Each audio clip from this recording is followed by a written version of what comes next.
is David Rousseau. We're going to explore the poetry of how we live, how we learn, and how we find our way along this strange path we call life. If you're curious about people, their stories, and all things savage and wonderful, then join me on the Great Range.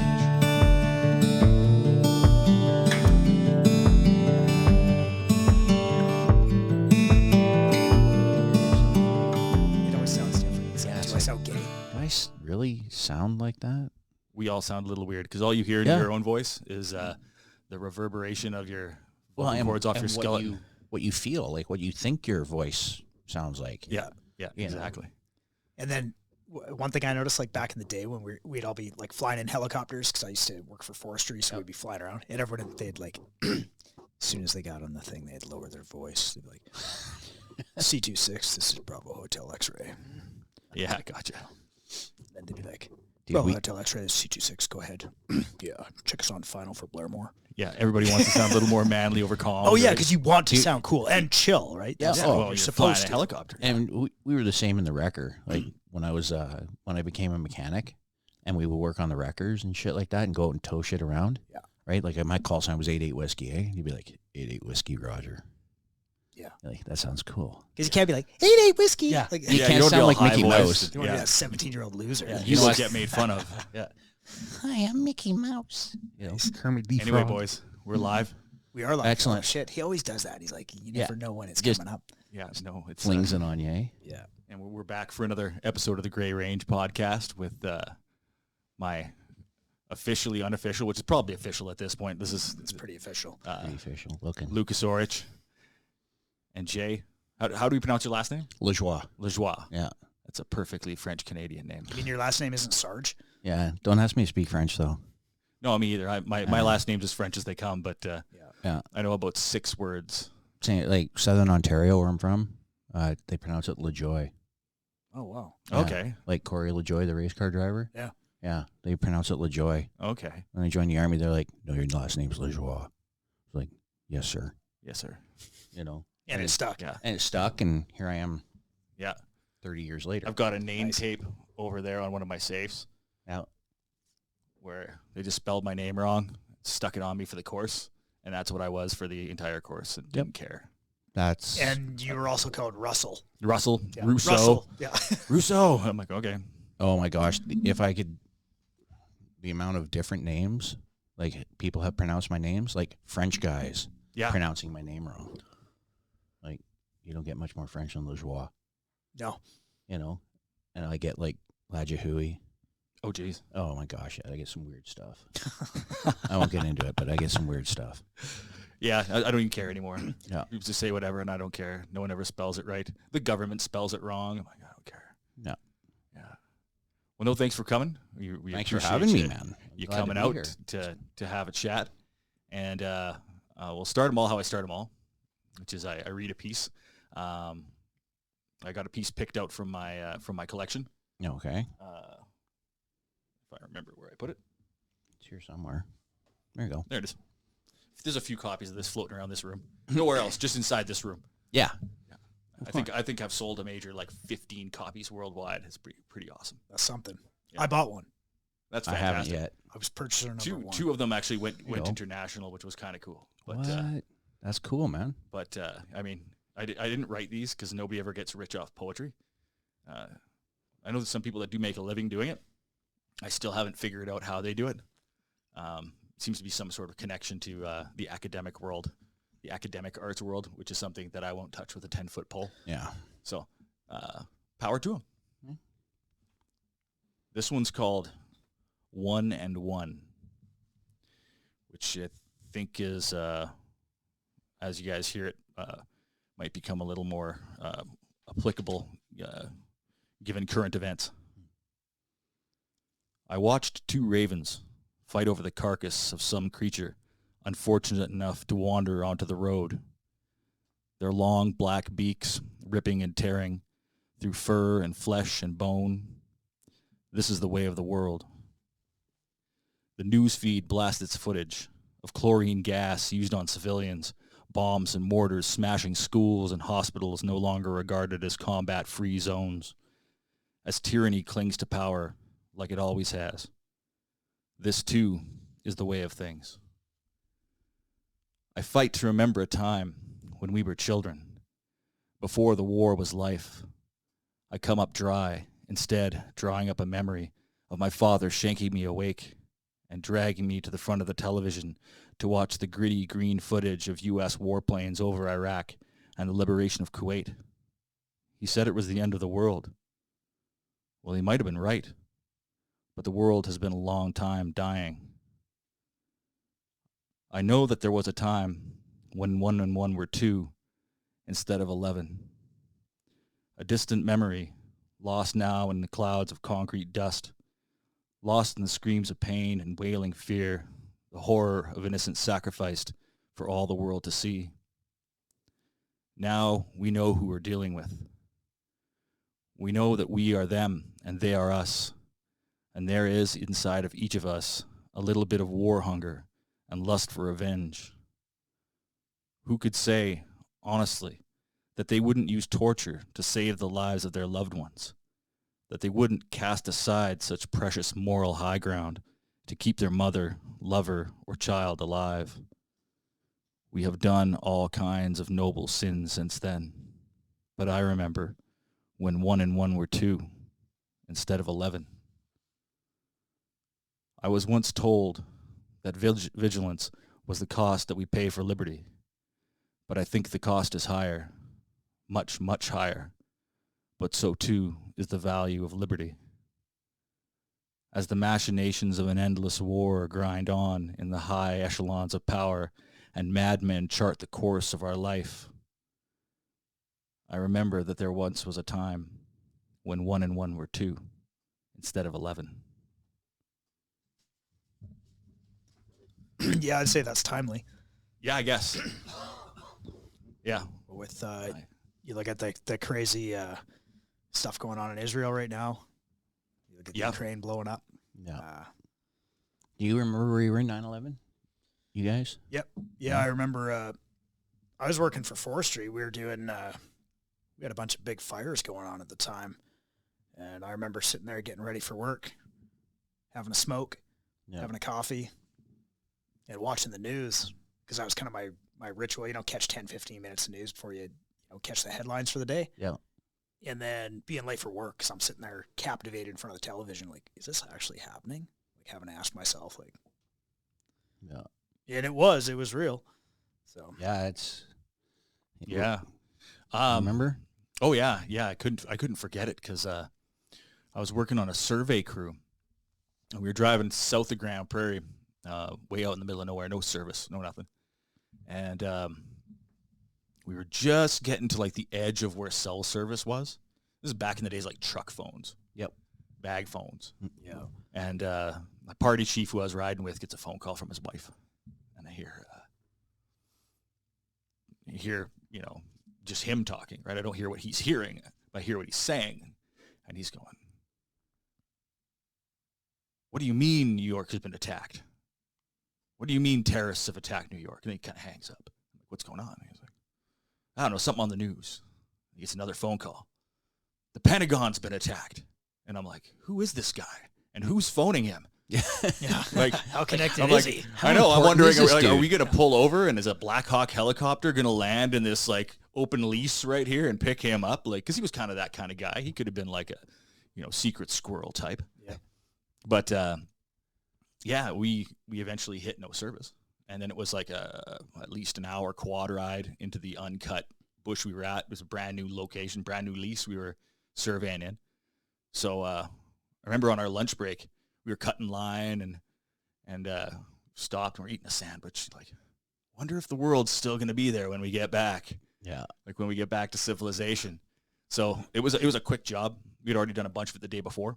And then we came back into town. And I remember the 11th was Tuesday. Something like that. Yeah, because it's the day that all the new records came out. The new albums came out. And I had pre-ordered Slayer's album, God Hates Us All. Oh, yeah. And it was actually due at the record store. So I was all stoked to head into town. And I was like, I'm going to pick up my new Slayer record and, probably go to the bar for the afternoon. And then I remember going home and grabbing a shower, and my mom had the TV on, and then that's when I watched the footage over and over and over. From every different angle. Yeah. And then I went and picked up my copy of God Hates Us All and went to the bar and drank all afternoon. It was like deathly quiet, and it's the first time I've ever seen the news on in the bar. Oh, yeah. Because usually it's a sports game of some sort. Yeah, if anything, right? Or hockey. Well, I mean, it was, how could it not be the greatest or the, leading story kind of thing on the news? So right? where were you? I was in Winnipeg. Okay. At the air base. Yep. So, it's kind of, my 9/11 is kind of comical, but it was kind of serious because it was 9/11, right? Yep. So we're recertifying every year for the CBRN, chemical, biological, gas mask, go in the gas hut, all that stuff, right? Right, yeah. And we're just getting to the point in the training where the instructors come in and usually give you a scenario. And then they give you the big gas. You put your gas mask on and all this and that. And the sergeant comes in, he's like, okay, a plane has hit one of the towers in New York. I'm like, oh, shit. No. So you guys thought this was the scenario? We're all like, that's a cool scenario. Wow. We're just waiting for the gas. And we're all kind of laughing and joking. And he's like, no. Training for today is canceled. Return to your commands. A plane has hit the World Trade Center. So I ran back. I was only about 300-400 meters from my shop. Went running back, and I run in the building, and there's no one. I'm like, what the hell? And then I hear, oh, running over to it's coming out of the canteen. I go running over to the canteen. I'm like, hey, are you guys watching? And the second plane hit the second tower. Yeah. Right. And I was like, this is bad. This is really bad. And then my phone lit up. My wife, she's like, are you watching the news? I'm like, oh, yeah. She's like, what are they doing on the base? I said, I don't know yet. She's like, do we have to worry? I'm like, well, Winnipeg International Airport. Maybe. I don't know. We're Canadians. Yeah, we're just over here. Yeah, just hanging out. Syrup. So, yeah, they shut the base down. Like, shut it right down. No one in, no one out. And at the end of the day, they were like, okay, you guys can go home, but make sure you have your ID with you everywhere you go. Right. For coming back on the base, because this base will be on lockdown. Yeah. Yeah. And they have, on air bases, they call it, I don't know what they call it now. It used to be called WASF, Wing Auxiliary Security Force. Yep. Which I was a member of. Okay. Ex-infantry guy. And they're like, all right, WASF's being called out. I'm like, oh, great. My wife's like, we got a brand new baby, Elizabeth's like almost a year old. Yep. And my wife's like, so what's going to happen to us if something happens? I'm like, probably the same thing is going to happen to me. We only live a mile away from the base. So, but yeah, we were out there, and that's the first time. No, we didn't have firearms. They didn't even give us guns. We were at the front gate. Yeah. Yeah, just standing there being dudes. Yeah. I wonder if it's the same now. Like, if you think that the guards on a base, they must be armed now, you think, in today's world? Or do you think we go through those cycles of complacency? Oh, huge. Yeah. Huge. Well, I'd imagine Huge now cycles. it's a lot different than it was even 5 years ago. Yeah. Most bases are drive-on. They're open. Like in Wainwright, the base is open 24/7. Usually in the evening. I don't know what time. I don't really pay attention because I'm out there by 4. But from what I understand, the evening they have a commissionaire, and he sits there and, where are you going? Checks your ID. Make sure you look like you belong. Yeah, because I've hunted there twice, I think, over the years. It's really hard to get drawn now, but yeah, I remember we just kind of drove on the base. We're like, well, this is cool. Yeah. So, Most bases are yeah. drive on. Even Edmonton. Edmonton's drive on until the evening. Right. You got to show your ID. Okay. Yeah. Well, I've been on the one in Edmonton once or twice back when I was in the moving industry. Yeah. Yeah. But I'd love to hear more about your time in the military. But I guess the first question is where'd you grow up? Ooh, I grew up Windsor, Ontario, right across from Detroit, Michigan. Okay. When Detroit was the murder capital of the U.S. Right. And how long did you guys live there for? Well, I lived in Windsor till I was 12. Then we moved out to a little town outside called LaSalle. It was actually a township at the time. It was Okay. Sandwich West, township of Sandwich West. We had to incorporate a couple little outlying areas to become a town. Right. Gotcha. Yeah, and then I left there. I turned 20 when I joined the Army. 94 when I left for the Reg Force, so I would have been 21-ish, something like that. My brain doesn't work very well anymore, so. But yeah, We're asking you all the tough questions. yeah, dates. I'm usually pretty good with dates, but yeah, February of 94, I left for Nova Scotia, Cornwallis, Nova Scotia for basic training. Okay. Uh, So was the military something when you were growing up that you always wanted to do, or was it something that just kind of popped up as an opportunity? Or Family thing or? Not so much a family thing. My great-grandfather served in World War I. He was a combat engineer. My grandfather during World War II was a cop in Windsor, so border town, essential service. right? He was part of the Home Guard and stuff like that. Yep. And then my dad worked for Chrysler's Okay. for 37 and a half years. Okay. I joined the reserves before I joined the regular force. So the night I was to be sworn into the reserves, I was also to take the test to be a Windsor police officer, following my grandfather's steps. Okay. Because they had told me, well, it's only a 2.5-hour test. Then you can go do your Army thing. And I was like, cool, I can do both.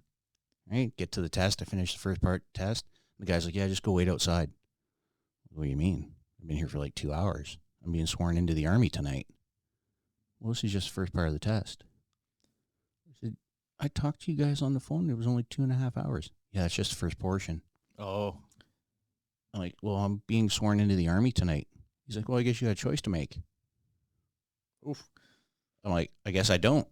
I handed him my test and went and joined the Army. Yeah. Big green machine went out. Yeah. There you go. Dang. So you said you went to Cornwallis? Good call. Yeah, Cornwallis, Nova Scotia. That's where they Okay. did all the basic training right up until 94, Okay. the year that I went through. Yep. We were like the second or third last Reg Force course to go through. So what year would that have been like? About when you were looking to do the law enforcement or military thing? 93. 93. Yeah, it was spring of 93. So were you like a lot of the kids in the 80s? Was it like Oh my you know, gosh, you Rambo? you were consuming all that fantastic material? Like Johnny Rambo, Chuck Norris. if Oh you my didn't gosh, want to be a cop after watching like Riggs and Murtaugh and All the lethal weapon yeah. stuff. Oh, yeah, all the all the- diehards and like that's cop life. Like, oh yeah, it was definitely Well, and something. my I entertained, grandfather was a cop too, right? right? Okay. So, like, he was a detective sergeant or something like that, and I never met him. I was a week old when my grandfather passed away. Oh, okay. So I never knew him, but I always heard all these stories, and my grandmother kept all these clippings. And during Prohibition, my grandfather was an undercover cop. So he Oh, used to wow. go into the speakeasies and stuff like that, and as soon as they Right on the served him a border. drink, yeah, border town, Crazy. right? So as soon as they'd serve him a drink, he'd have a drink and walk out, and then they'd raid the place, right? Because it was a speakeasy and Prohibition, and Yeah. yeah, a lot of rum runners down that neck of the woods. Oh, I man. bet. Yeah, yeah. Huge. Because the Detroit River's so narrow there, right? Yep. Yeah. You can go down to the foot of Olette Avenue at Riverside Drive in downtown Windsor, and if you got just a decent set of binos, you can see people walking in Detroit across yeah. on the riverfront. Yep. Like you can make them out just normal naked eye, but you can go, oh, that guy's wearing a black shirt. Oh, wow. Yeah, it's that close. Less than a kilometer across. Yeah. Yeah. So, and then in town of LaSalle, where I finished up growing up, you're about 700 meters across a river, and you're Okay. in Michigan Hmm. by boat. So yeah, they'd obviously smuggle everything across the river. Oh, by yeah. boat. Yeah. By Two boat. guys in a canoe and And then everything. in the wintertime, they used to drive jalopies. We call them jalopies, old Model A's. Yep. Because the river would freeze back then in the Prohibition days, and they'd drive them across, buy $100 cars and drive them across. Yeah. Because like Hiram Walker's is down there, Seagram's, all those big distilleries Oh, yeah. are right on. And when you go there, they're right on the riverfront. Oh yeah. Like Seagram's. Well, they take a lot of water. Yeah. Like Seagram's, if you are in the Seagram's place and you throw a rock, or Hiram Walker, you throw a rock into the Detroit River. It's like, Wow. yeah, like a 4-year-old could throw one in a river. So you go to Cornwallis. What's basic like back then? How long is it, and what are you doing? Because everyone always sees all the movies like of what boot camp is. Because you went into the infantry right off. That was kind of your. Well, it was basic training, and that was for everybody. Okay. Everybody in the Canadian Armed Forces did a basic training. Like on my basic training, we had Navy guys. I had guys going artillery. We had one Air Force guy, a bunch of Navy guys that were going NCI. We used to tease them. They were going to be looking at scopes the rest of their life. They were scope dopes, Right. like radar guys and stuff like that. Fun. Yeah. It was 10 weeks long in beautiful Annapolis Valley, Nova Scotia. What time of year? February, March. Okay. So we would get all 4 seasons by breakfast. Yep. Get up in the morning, look outside. Oh, it's raining. Put on your rain jackets. Run downstairs to form up, and the master corporal will be standing there. What are you idiots doing with your rain jackets on? Can't you see it's a beautiful day? Sun would be out. Yeah. Leave your rain jackets on. You're idiots. Put your, It's like most of Canada. Yeah. Yeah. Walk down to the mess hall, eat breakfast, come out, and it's snowing. Yep. Why aren't you guys wearing your winter jackets? Oh, that's right. You're idiots. Good thing I changed into this T-shirt so I could freeze. Yeah. Yeah. Yeah, it was. It was 10 weeks long, and you learn basic military stuff: how to march, how to salute, polish your boots, pay attention to detail. That was a huge one. Attention to detail, teamwork. Back then was a huge thing because nobody had iPhones or 94, right? Yeah, man. Pardon me. So after week 5, week 6, we were allowed to pool our money together to get a ghetto blaster. Oh, wow. Like a cassette with a CD. They didn't even have a CD player. It was I was going to say, you'd be right on the edge of CDs. Yeah, there. it was like a single cassette, but Nova Scotia down there, they have a couple radio stations and that. And it was for the section of 14 of us. Yep. I think it was 14. Yeah, it might have been more. But, and then week 7, you got 24 hours off. You had a 24-hour pass. Yeah. Everybody would go into Annapolis or right in the immediate area, get drunk, of course, because you can't drink. Yeah. Right? Then I'm trying to remember. We had a 48-hour pass in there somewhere where a bunch of us went to Halifax. They got enough of us. They gave us a bus. Put us on a bus, Canadian Forces bus with a bunch of Canadian Forces driver and all that stuff. And we went to Halifax for 48 hours. Good time. I bet. That's all I'm going to say about that. I bet. Yeah, some stuff has to stay classified. Yeah. Well, and not invited back. And we all had to wear your dress uniform. Oh, yeah. You weren't going in civvies. They wanted people to know you were a recruit. Yeah, yeah. Right? So there you were, and you didn't have any accoutrements or anything like that, like regimental affiliations, because you're just a brand new dum-dum. Yeah, you're And how did you get treated, though? Because that would be normal for that part of the world. They must be used to seeing that. Yeah. At that time, they could still, Lajoie, do push-ups till my arms get sore. Oh, okay. Okay. Yeah. And you're like, what?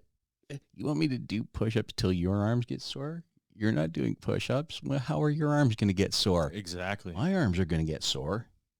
But yeah, do push-ups till my arms get sore. A lot of group punishment. Not really punishment, but there was 75 people on the whole course. One person shows up without gloves.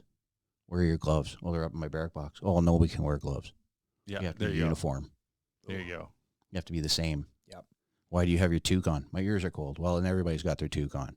Well, I don't have my toque. Well, and everybody's in berets. Yep. Oh, Or if we have to wait for you to go get it, while you're going to get it, we're going to be in the push-up position. Mm-hmm. While you run and get your toque or your beret or whatever. Yeah. Your gloves. Yeah, whatever shit you forgot. Yep. Sort of drums up that, that teamwork. Everybody's buddy checking everybody else, making sure they got their shit together. Exactly. It really went with the, built a teamwork. You had a bunkmate who had the bunk next to you, and he was your fire team partner. Yep. And if you were caught without him, it was like, where's your fire team partner? Oh, he's in the bathroom. Well, why aren't you there? What do you mean, why aren't I there? He's your fire team partner. He's all grown up. He can poop by himself. Yeah, he can poop, but you should be there. Yeah. Because on the battlefield, if you're by yourself, you're in trouble. Yeah. Because all my instructors were combat arms guys, armored, infantry. Yeah. Right? And they were like, you never lose your fire team partner. Because you're dead. You're useless to me without your fire team partner. And then we did basic weapons, training. Yep. Basic personal weapons test. Grouping is zeroing at 100 and 200. We were still using iron sights, carrying handle iron sights, so Right.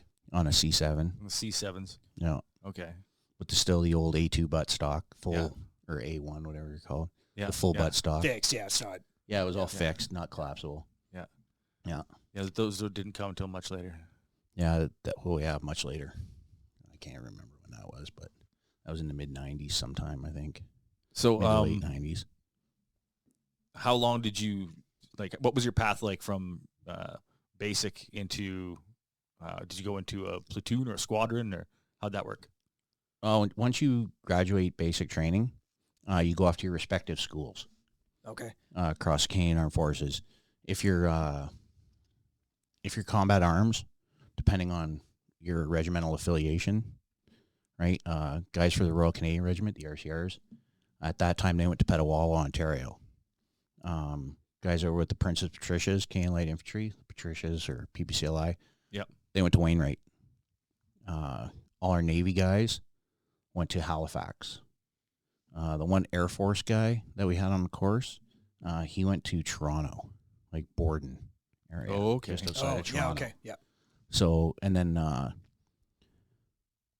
so we got on an airplane in Halifax on the milk run. Halifax to Toronto to Ottawa to Winnipeg to, we landed in Edmonton, and there was a sergeant waiting for us because we were all in, again, tan uniforms. Right. That's when you had the old tans. Yep. And then off to battle school in sunny Wainwright, Alberta Yeah. for 16 weeks. 16 weeks of battle school. So, 16 weeks. So what's that all about? That's your basic infantry training. You learn basic infantry stuff, patrolling, advanced contact, a lot more physical fitness. Yep. Like a lot. We weren't allowed to eat until we did chin-ups. You Right? gotta earn that. Yeah. Yeah. Like we'd march over the marching NCO, usually a master corporal or a sergeant, would march us over towards the mess hall, and there was a set of chin-up bars on the way. He'd dismiss us to the chin-up bars, and you weren't allowed to go eat till you did 7 chin-ups. Then you could go eat. How was that? Did you just crush it right out of the gates, or was that something you struggled with? No, I kind of struggled a little bit, but I was like super skinny, man. I was like 135 pounds, 6 foot tall, you know? Oh, wow. So I could do 10 on a good day. Yeah. Right? But after probably about 2 months there, and even in basic training, there was a lot of physical fitness too. After about 2 months there, like 7 was like done. Yep. You know, you could crush 7. Just to back up a little bit. So do you already know, like you already know you're a Patricia? Like are you already assigned? You're kind of I don't know how they do it now, but back then when you signed up, they were like, what regiment? Oh, okay. You know, or the Patricias need guys. Right. BCLI needs guys, so you're recruited to go to basic training to be a Patricia. Okay. But do you know specifically which battalion at that point? You First, don't second, or know. third? You just know that the Patricias need guys. And You just know that the Patricias Okay. need guys because the course ahead of us in Cornwallis Yep. was a split. They were 50-50 RCRs and Patricias. Okay. And then there was like 26, 28 of us on my course that were becoming Patricias. Okay. So we all went to Wainwright. Were they recruiting a lot at that time? Was there anything going on? Was that during like Kosovo or? That was the Bosnia had just fired up. Okay, so they were 92, probably 93. yeah. Medak Pocket, 93. Yep. Okay. The boys from Delta Company, right, where they were living in trenches and actually fighting the enemy. Right. You know, There's a book about that, the Ghosts of Medak Pocket. Ghost of Medak, yeah. I never read it, but Dude, is it easy to find? I think it is. I'll have I don't to- know. yeah. You have to check that But- out. I know some guys that were there. Okay. Dude, it's a killer book. Yep. There's all those guys that were there, man. Solid dudes. Yeah. Like I knew a couple of them. Right. Well, I still know them, but right up until I retired, and I'll tell you, if there's bullets coming this way, I want those dudes beside me. Yep. Because there's bullets going back. Right. Like those guys, like big time mortars, Yeah. artillery, machine gun fire. They were in trenches wearing UN blue berets. Like, Oh, what's a geez. bigger target, right? Yeah, Yep. no kidding. So, yeah. Yeah, so they were spinning up a few more recruits. Yeah, they were And doing then, a lot of recruits because after 93, Medak, a lot of guys got out. And they were, I shouldn't say they were getting out, but in 92, 93, they took a lot of reservists. Right. And Okay. they needed to spool up their regiments. You know, Yeah, because we were in for the long haul with the UN going into Bosnia, Croatia, all those places. So they started spooling up their regiments again. You know? Okay. And then they they spooled all these regiments up, and then they shut down the 3rd Battalion. Right. You know, and all those guys came to Winnipeg disgruntled Was as that fuck. wasn't the 3rd Battalion thing? No, was that after Somalia? No, the third, but that was the airborne regiment. That was the airborne Oh regiment. yeah, right. I was never in the airborne regiment, but I'll tell you this: some of the best non-commissioned members I ever served with are former airborne regiment members. I've only met one. I think, if I'm not mistaken, a bunch of those guys from the airborne regiment went to the 3rd Battalion. They probably ended up getting spread across the battalions. But what the airborne regiment was you had your different commandos. Okay. 1, 2, and 3 commando, and I don't know about the other 2 commandos, but 2 commando was Patricia's. Oh yeah. Okay. Don't quote me on this. I'm sure somebody on YouTube will correct me. I think the I first. fucking hope so. I hope so. I think 1 commando was a Royal Regiment, Royal Canadian Regiment, and the 3rd commando was the Vendus, the French, the Royal Right. 22nd. Okay. Right. So when they got disbanded, that was spring of '95. Okay.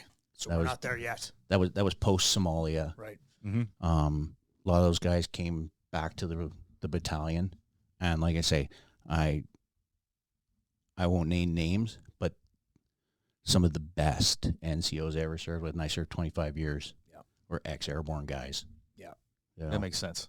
they were like top-notch dudes. So they had a different pipeline. I don't know that, like, they would go to the regiments. You know, like you would go to the 1st, 2nd, or 3rd Battalion Patricias, and then you would volunteer to take the jump course. Okay. And if you were fit enough and they liked you enough, you got a jump course. And then it was on the premise that, hey, you take your jump course, you got to serve in the airborne regiment. That was in Petawawa, Ontario. Okay. So, and then, yeah, because when I got to the battalion, I was like, dude, I want to jump out of airplanes. Yeah. I want to be a Johnny Go Fast cool guy, you know, Mhm. tip of the spear, throw me out of airplanes, point me towards the enemy. You know, I was young and dumb, right? And I got to battalion in September of '94, and in March of '95, they shut her down.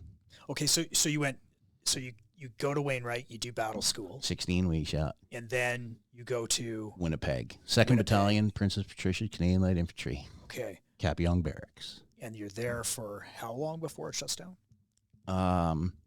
I get there September of '94, Okay.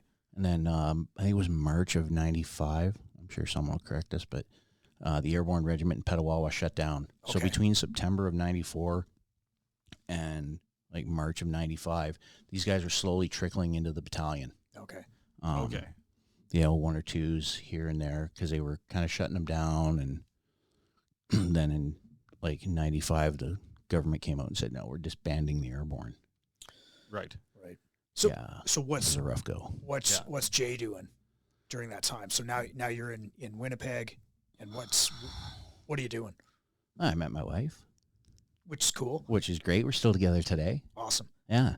So, That was extracurricular, or was that? yeah, that was extracurricular because Michelle's a nurse. Okay. Met her at a local establishment Okay. and hit it off and went from there. All right. But in battalion life, I was, you know, the odd exercise here and there. It was the mid-'90s. It was, you know, the decade of darkness. Not Right. much going on. Not much going on. You know, Low budgets. if you weren't Peacetime on a military. Yeah, if you weren't on getting ready for a roto to Bosnia, it was just normal 7:30 to 4, lots of PT, lots of running. We were the healthiest alcoholics, or the most fit alcoholics I've ever known. Fantastic. That seems to be That's what I want to see my tactile is going towards creating, a actually. common theme. Yeah, That's You know. Canadian born and bred is really fit alcoholics. yeah, like drive the body, shoot the foot till 4 a.m., come in by 7:30, be running 8, 10K.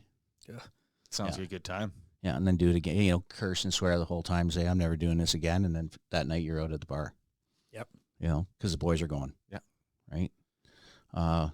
Then Christmas leave, because I got there late September. We got a couple of weeks leave. Did a couple small exercises in Brandon, Manitoba, just outside Brandon, base Shiloh, where the artillery, home of the artillery. Okay. So at this point, is 2nd Battalion, are they the light armored or armored infantry? Like, you're running the labs? Is that part of the program back then? Labs weren't around yet. Okay. We had. So it wasn't like mechanized infantry back then? Oh yeah, we were mechanized. Okay. But we had M113s. What's that? That's a tracked. If you watch the old Vietnam movie, the old square track. Oh yeah. Okay. Okay. Right. M113 armored vehicles. Okay. So you are mechanized, and that's kind of that's the mode of transport. That's the mode of transport okay. when they were running. Yep. Yeah. Okay. So, because again, mid-90s. Yep. Using stuff from Vietnam. Yeah. Sounds like Canada. Yeah. We were still wearing olive drab too. Yep. Yeah, it was great. Good times. Do you still have any of that stuff? The old closet. You know what? I think I might have a pair of pants somewhere. Size 28 waist. You're like, these will never fit again. Yeah, like they would fit none of us, like Yeah. kind of thing. Yeah. So yeah, and then winter exercise. A lot of stuff we did was unmechanized. Yep. Because when your vehicles break down, you're gotta light walk. infantry. It's in our name, Princess Patricia's Canadian Light Infantry. And I'm here to tell you, there's nothing light about light infantry. Yeah. I'll believe that. It was kind of cool because that November we got to go to Fort McPherson, Northwest Territories. Okay. 21-day SOV-op. First time a Hercules aircraft C-130 had ever landed in Fort McPherson. And I was on that plane, and the pilot was like, yeah, we're going to give it a whirl. I'm like, what the? Give what a What whirl. does that mean? Yeah. In theory, the runway is capable of handling a C-130. Yep. In theory. They've never landed one there. You guys are going in first. Yeah, it's Thanks. frozen muskeg or whatever out there. I don't know what it was, but it was cold. We got off. We left Winnipeg. It was -4. We got off the plane there. It was like -30. Yeah. And this is November, first week in November. Like, we did remember and stay up there at the local school. And we land. We're wearing every piece of kit we own. We look like Michelin men. Of course. And the kids are running around in hoodies with work gloves on up there, riding their snowmobiles. Yeah. No gloves. They're just used to it. Oh, yeah. Yeah. And we got used to it, too. But, yeah, it was Take pretty some cool. time. 21-day sovereignty op up there, just kind of waving the flag, saying Canadian soldiers will come up there. Yep. So I got to work for the first time with Canadian Rangers. Okay. How was that? Okay. Amazing. Good bunch of dudes, eh? Those guys, like, I have nothing but the utmost respect for the Canadian Rangers. Those guys are awesome. I got a lot of good friends in the Rangers still. Yeah. And they're dudes. If you want to live and survive in their area, they're the guy. Yeah, because they can They're the actually dudes. live off the land. Yeah. Yeah. I shouldn't say they're the guy because I've met a lot of female Rangers Yep. who are equally as awesome as the male Rangers. Like, they know the land. They know their territory. They know how to hunt and fish and survive. And They're still living a very, I don't want to say primitive existence, but they're a lot closer to the land subsistence still. still. Yeah, some not a sort of whole lot subsistence else up hunting. there. Yeah. Well, and depending on where you Support go. stuff is expensive and not easy to come by. So So, yeah, we did that. I got home for my birthday, turned 22 in December. And then, Christmas vacation, you go home, see mom and dad and all that stuff. And, the young dumb guy, I used to love my parents, but then I found out they were civilians. Stupid talk like that, Yeah. and they were still back in Ontario? They were still back. Yeah. Okay. My parents lived there in the same house till they passed away just a couple years ago. But, they lived in the same house from like 1984 when we moved out to the town of LaSalle. Yeah. They lived in that house and they passed away in that house, and Wow. they're still there. Yeah. Yeah. So, and then back for off to sunny Shiloh, Manitoba again for basic winter warfare. Okay. Winter exercise, basically, right? Yeah. Like 16, 17 days in Shiloh doing section attacks and all that stuff with the big old snowshoes and Oh, yeah. the white cam on. And all Yeah. that So good is stuff. it in your exercises at that point? Are you seeing any Americans or Brits coming up to do any of the winter stuff? Nothing. Okay. No, it was just like company level. Right. Like 130 dudes. Charlie Company, 2nd Battalion. Yeah. Was where I was. It was pretty much like I didn't see really any other forces until I went to Bosnia in '97. Okay. So, and then we worked with other groups and people, Brits mainly. And what was the run up to that deployment like? Well, we were supposed to go as UN in '95, and we were pre-deployment training. We went down to Minnesota, Camp Ripley, Minnesota, did a bunch of training, and by that time we got the AVGPs, Armored Vehicle General Purpose, 6-wheel drive. Oh yeah. The Okay. Grizzlies and that. Yep. They had the Yeah. 1 meter turret with the Yep. 7.62 machine gun and a 50 cal on it. And I trained as a driver, so I was going to be a driver over there. We did all the pre-deployment training, got all spooled up, ready to roll. You know, it's like fall of '95-ish. I can't remember, but Dayton Accord or Dayton Agreement or something like that. '95. Yeah, I think They it's sent in Dayton NATO. Accord. Yep. And we were like, fuck yeah, we're going to get to go in as NATO and not wearing the UN blue berets. They're like, oh no, the immediate response unit for Canada right now is RCRs out of Petawawa. And we were like, pardon me? We've been pre-deployment to training. We're all ready to go. Yeah, but this isn't a UN mission. So, Oh dear. yeah. So, like, I was scheduled to fly out on a Monday. They tell us it's the Thursday before. I'm like, are you fucking kidding me? I've got all this shit planned for this money. Yep. You know, like, because going on tour back then, again, middle of the 90s, we were stuck at the same pay rate. There's no pay raises, right? So all that UN money and all that stuff, that was going to help pay off my pickup and, For sure. Get a little bit further ahead in life. You know, because I was living in the shacks, military quarters. Yep.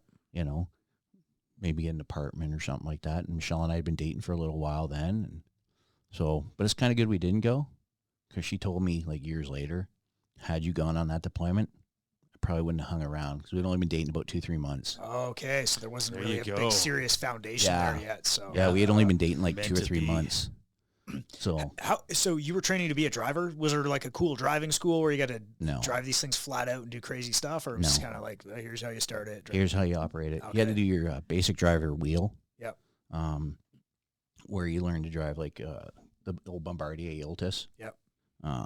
We had at the time we still had, no, we didn't have 5. We had LSVWs, light support vehicle wheeled. Yep. That was a Western Star abomination. Yep. And then the Deuce and a Half, the MLVW, medium logistics vehicle wheeled with the old naturally aspirated 8.2 liter that had like 100 horsepower. Well, go anywhere though. Yep. I'd take one of those trucks over a lot of the new stuff we got. Slow and steady. Slow and steady, yeah. 6-wheel Run on drive. damn near anything. Yeah. So you had to do that, and then I did my AVGP course as a driver, and that's V6 turbocharged V6 Detroit diesel, Detroit V6 something like that. Yeah. And it's 14 tons of armor going down the road, light armor. Those are the ones they got for the FLQ crisis. Oh, okay. When they first brought them in, they had water cannons on them. Yep. Trudeau Senior's Baby. Yeah. We just went through his son's version of that. Yeah. To roll out the War Measures Act or the Emergency Measures Act now. Yeah, whatever. I'm not gonna. Oh, let's not get sidetracked, boys. Yeah. Take a deep breath.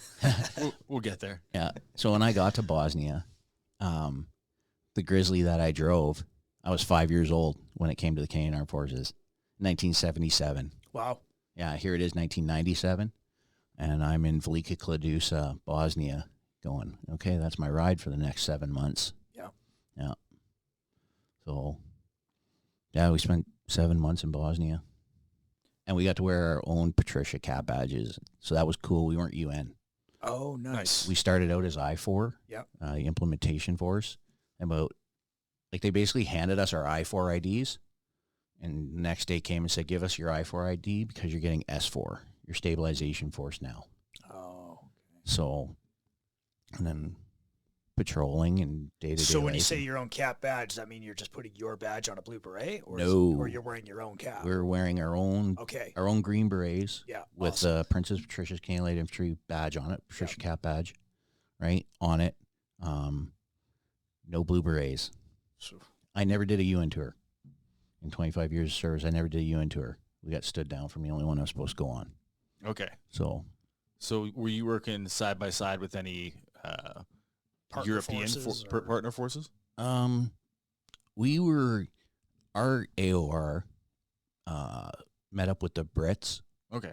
So we would go out to the end of our AOR, give them a big high five, have a tea or a coffee or whatever, and then patrol back, and they would patrol back. A couple of my buddies got to go, I think it was I'm going to mess this up.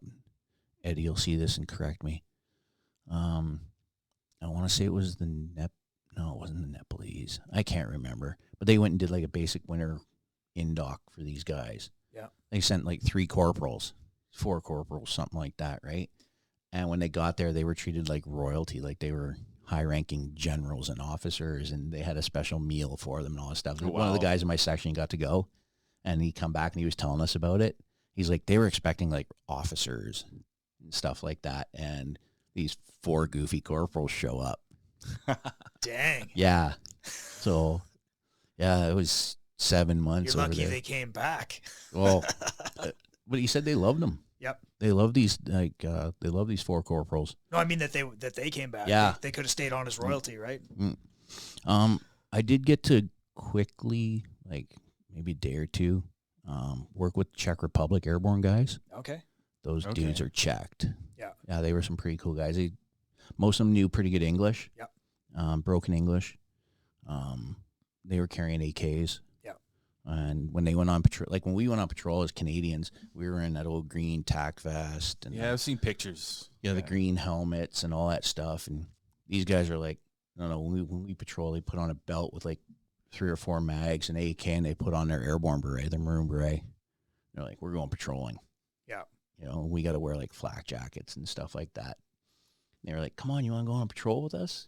I'm like, dude, I got to wear all this stuff. They're like, oh, no, you're not coming with us. You'll stand out. They'll think you're a dignitary and they'll shoot at us. Oh, so they had a different level of Yeah. A little more of an awareness, understanding, yeah. Yeah.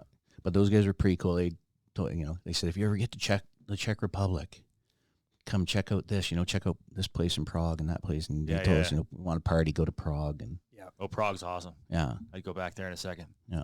So, yeah, I kind of hung out with them for a couple days. Yeah. And then we got our vehicles and we went out to a platoon house in a little town called Kulin Vakuf. And it was like 38 of us in like a house smaller than yours here, Dave. Like 38 of us and 2 cooks. Yep. 2 Canadian cooks, 2 medics, 2 cooks, 2 medics, and like 38 infantry dudes. Yeah, if I rolled over in bed, my buddy was in the bunk next to me. Like if I rolled over in bed and my arm fell out, I'd slap Trevor in the back of the head. Yeah. We were like close, man. Just packed in there. Oh yeah, it was like Living on top of sardines. each other, yeah. Like in a room the size of your studio here, there'd be like 5 guys living. Yeah. There'd be 2 bunk beds and a bed in the middle. Yeah. Kind of thing. So Weren't yeah, exactly pretty tight. living lavish then. You know what though? It was better than being under canvas, Yeah, I guess. being under a tent. We had showers. Yep. We had bathrooms and, all that good stuff. And Canadian cooks in the military. I don't care what anybody says about military cooks, like horrible food, all that stuff. Ours were awesome. Yeah. Anytime I've been anywhere where I've had actual Canadian cooks, we've had good food. Yeah. And they're That's buying at the right. local market. Yeah. So it was really good, fresh. We had a couple local ladies that worked, helping with the meals and stuff like that. But it was we would have to eat in shifts because the kitchen area was so small. That'd be tiny, right? Right? Just a Yeah. regular home kitchen. So like one section would eat at 11:30, 2 section had it at 12, and then 3 section had it at 12:30, and then if guys were out on patrol from 12:30 to 1, they would have the kitchen. Yep. And it seemed like everybody wanted to come visit us out there because we had like the greatest food. Word got around. Yeah, it also helped that we had a Turkish Ottoman Empire ruins just up the mountain from us. Okay. Yeah, and it had been cleared by the engineers, so you could go up there because Bosnia was big IED threat, or not IED, sorry, Mines. landmines Yeah. Right. at that time. It had been cleared by the engineers, so we were allowed to go up, and all the big wigs and dignitaries, and Okay. that's where I met General Wesley Clark. Okay. What a dude. Yeah. Cool dude. Yeah, we did outer cordon security for him, and he had his close security guys. I mean, I don't know where they were from. I can't say where they were from because I don't know. Yeah. But I'm willing to bet it was a unit that began with a D and was like an airline in the States. Yeah, that seems probable. Yeah. Yeah. And it lines up with other accounts. Yeah. So Yeah, he came over to see us, and I came out to Coolum to see us. We did a foot patrol. Yep. Got all gunned up and all that stuff and put on our gear. And by that time, we weren't wearing helmets anymore. We had our berets. Yeah. So we were looking cool again. And, we got to do outer security for him. So it was kind of cool. We got to meet him. Yeah. Yeah, shook my hands. And, thanks for being here. Thanks for doing your duty and all that good stuff. Yeah. That was kind of cool. He was NATO Supreme Allied Commander at that time. Right, yeah. Yeah. Yeah. And I was like, that's the title I want. Supreme There Allied you go. Commander. It sounds cool, too. Can you imagine the checks you could get with that? Yeah. I'm the Supreme Allied Commander for NATO. I was 20. It's 23, 24 years old. It's kind of a big deal. It is. Yeah. Had a lot more stroke then than it does now, I think. Yeah, I think so. And he was super cool. Like, super cool guy. Like, you'd think being that high up, he'd talk to officers. No, he was hanging out with the dudes, like the privates and the corporals. Yeah. And I was a one-hook private. And he was hanging out with us on our balcony. We were smoking and joking and having coffee and stuff like that because we weren't allowed to drink. Right. So we were having coffees and pop and stuff like that and smoking cigarettes and dip. And he was like hanging out with us. He was a really cool dude. So, Which is probably why he was so well respected, too. Like, his reputation exactly. was awesome. So yeah. So then from there we went back to the town of, where'd we go? Because we were only out there for 2 months. They wanted to rotate the platoons because in a rifle company there's 3 platoons. Yep. Charlie Company second was 7 platoon. I was in 8 platoon and there was 9 platoon. So 8 platoon went out to the Coolum first. So just not to cut you off, but Sure. so a platoon is 40 dudes? About 38. 38, We, okay. we were running fairly heavy. And there's 3 sections in a platoon? 3 sections in a Okay. platoon. And that's, what, 12 to Yeah, about 12. a dozen guys? Yeah, about a dozen guys. But you got to remember, too, there's guys going on leave and stuff like that. Right. So, like, about 6 weeks, 7 weeks into the tour, leave periods start. Okay. So there's never really 12 of you there. Like in a 12-man section, there may be 3 guys on leave. Oh, okay. So you're down to like 9 dudes, Okay. right? Or one guy may be gone and you're at 11. Or So full strength is 12, but usually... yeah, if you read the manual. Sure. Yeah. And that's what I'm asking, just so Yeah. people, because people Yeah, it's will like ask those it's like questions. 10 to 12. Okay. Yeah, makes sense. You have a sergeant, if there is a sergeant around. Like sometimes there's just not enough sergeants to go around. Yeah. As your section commander, usually a master corporal is your 2IC, second in command. Right. And then you've usually got like 8 or 10 troops underneath you, all corporals and privates. Yeah. Depending on your qualifications and stuff like that, as a corporal, you may be a 2IC. If you're primary leadership qualification, stuff like that, like you're ready to be a master corporal. Or if you're a master corporal that's ready to be a sergeant, you might be, what do they call it? While so employed, WSE up to sergeant for the tour. Okay. Then when you came back, you go back to master corporal Right. appointment. So, or they would appoint guys to master corporal and at the end of the tour. But a lot of these guys that got appointed on tour were ready to be promoted. So when we got Okay. back, they were like, yeah, keep the rank. You did a good job. Keep the rank. Okay. Kind of thing. So just a quick question. With the Canadian military, how does it work versus, your enlisted versus your officers? Like if you're taking that officer route when you enlist, what's the difference between? Usually a university degree. Okay. Or you go to like RMC, Royal Military College, Okay. and you sign contract. And I don't know how all that works. Officer guys. I was But never an it's a officer. different path. It's a totally different path. Yeah, right from the very beginning. Then. Oh yeah. Okay. Yeah. It's So a it's totally. not like somebody really, or is it something that somebody can start as an enlisted, and then move to an officer if they decide to get the education or? Oh yeah. Okay. Like years down the road, or Yeah. if you're like, hey, I want to try and make some change or something like that. I have a couple friends that did it. They call it what do they call it? CFR, commission from the ranks. Okay. And they become officers and they go to officer school and do officer training and all that stuff, and then they move on to the officer world. much better pension. Understood. Plus, they Yeah. have street cred. No, Some they came of up them. through the ranks. I guess Some of them, some if they're a good dude. again, the ex-airborne guys Yeah. that CFR'd, right? Like, if my phone rang right now, I'd be going to Red Deer because there's a dude in Red Deer that'd fall through the gates of hell, Yeah. and he knows it, right? He CFR'd. He was my section commander in Bosnia. Okay. And, I'm going to name drop. His name is Graham Smith. Okay. He's an ex-airborne commando dude. Yep. And I would. If my phone rang right now, I'd be like, boys, I got to go. Graham needs me. Fair. Absolutely cool. So, Yeah. Okay, so to get us back on track. So Bosnia, Bosnia. 97. 97. Came home July of 97. Okay. Sorry, we went from Kulavakuf to Drvar. Now, Drvar has a history because that's where Tito held off the Germans in World War II, where Okay. his caves are, where he hid from the Germans. Yeah. Yeah. So that's that town. We were in there with 5,000 Croatian soldiers and like 80 of us. And Wow. we were the only ones armed because they weren't allowed to be armed anymore in that. So I saw my first T-54, 55 tank on the side of the road. Yep. That was Oh, cool. wow. Really cool to see. You know, young guy, right? It was really cool to see that. Yeah, we spent 4.5 months, something like that, in Drvar. Yep. Patrolling outlying areas, patrolling town, foot patrols, vehicle patrols, all that kind of stuff. And that's Was it pretty peaceful? Like any scuffles, any tense situations, or it was pretty just kind of run of the mill patrol? for the most part. There was the odd little, you know, we'd find weapons cache, Okay. or stuff like that, and it would be like 3 or 4 AKs, or you know, one night in Kulavakuf, one of the locals had a little too much, and grabbed hold of one of my buddy's rifles and was like, "Shoot me, kill me now!" And a couple guys took him down.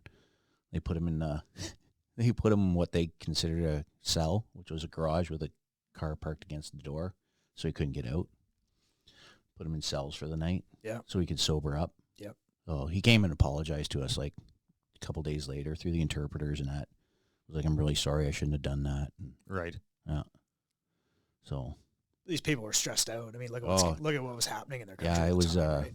Oh, yeah. Yeah, they were like, you could see they were really trying. Yeah. But people would walk like 10, 12K to come to town.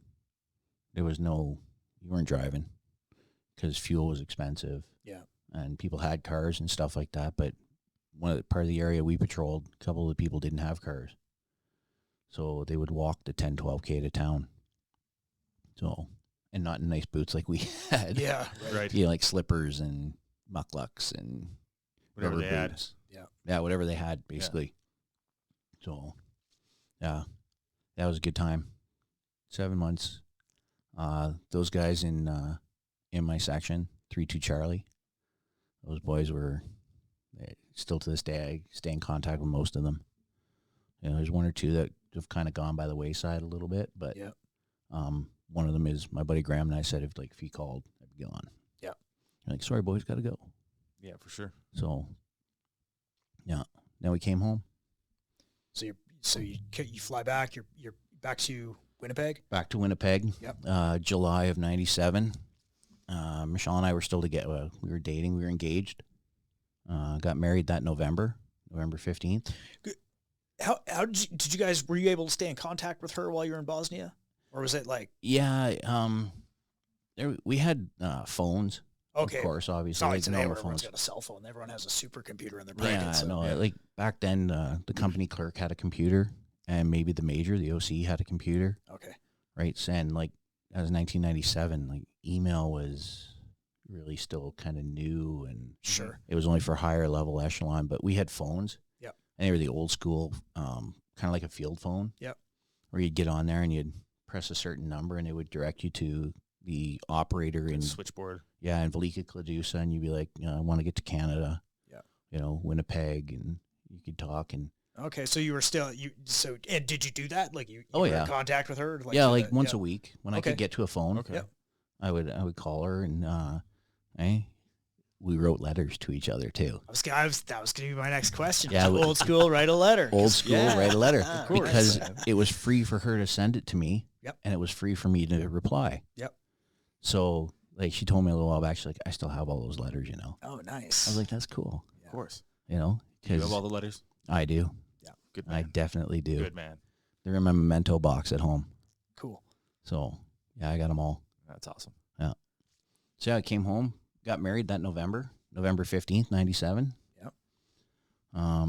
By that time, I'd already put in my occupational transfer to mechanic. Yep. And I knew I was accepted and that I was going to be going to Borden the following spring. Okay. And then Christmas hit, and I don't know if you guys remember 1997 into 1998, what was going on in Canada. Wasn't that the ice storm? The huge ice storm, Yeah, yeah. in We Quebec. deployed to Quebec, Okay. Yeah. just outside Quebec to a town called Saint Cesar. Okay. So I got married in November, had Christmas with my wife, deployed to Saint Cesar, came home from Saint Cesar, and like 3 weeks later was off to Ontario for 8.5 months. Yep. And of course, because they closed down all the schools in Ontario and all that and everything, mechanic training was pushed back. So they're like, well, you can go home if you want, but you're going to have to take leave. I'm like, man, they made me burn all my leave before I came here. Because the military year is April to April. Yep. April to March 31st. They made me burn all my leave. Well, I guess you're staying here. So I got like 2 or 3 weeks leave in the summer during my mechanic training. Yep. Where I went home to Winnipeg, see Michelle. And then that October, my course was over like it was like the end of October, like 28th of October or something like that. I got to go home and it was like, okay, we've been married a year. Who are you? Yeah. Because I had seen her for like a month and a half, 2 months of that first year we were married. Happy anniversary, baby. Yeah. Yeah, no So- kidding. She stuck it out with me though. And Yep. like I say, we're still together today. There you go. Uh, There you go. So So what made you make the switch over to mechanic? it was in mid-90s in the infantry. It's There just was boring. nothing going on. Yeah. Absolutely nothing. There was no future for a young infanteer at that time. Right. There's no airborne regiment. Yep. Right. At that time,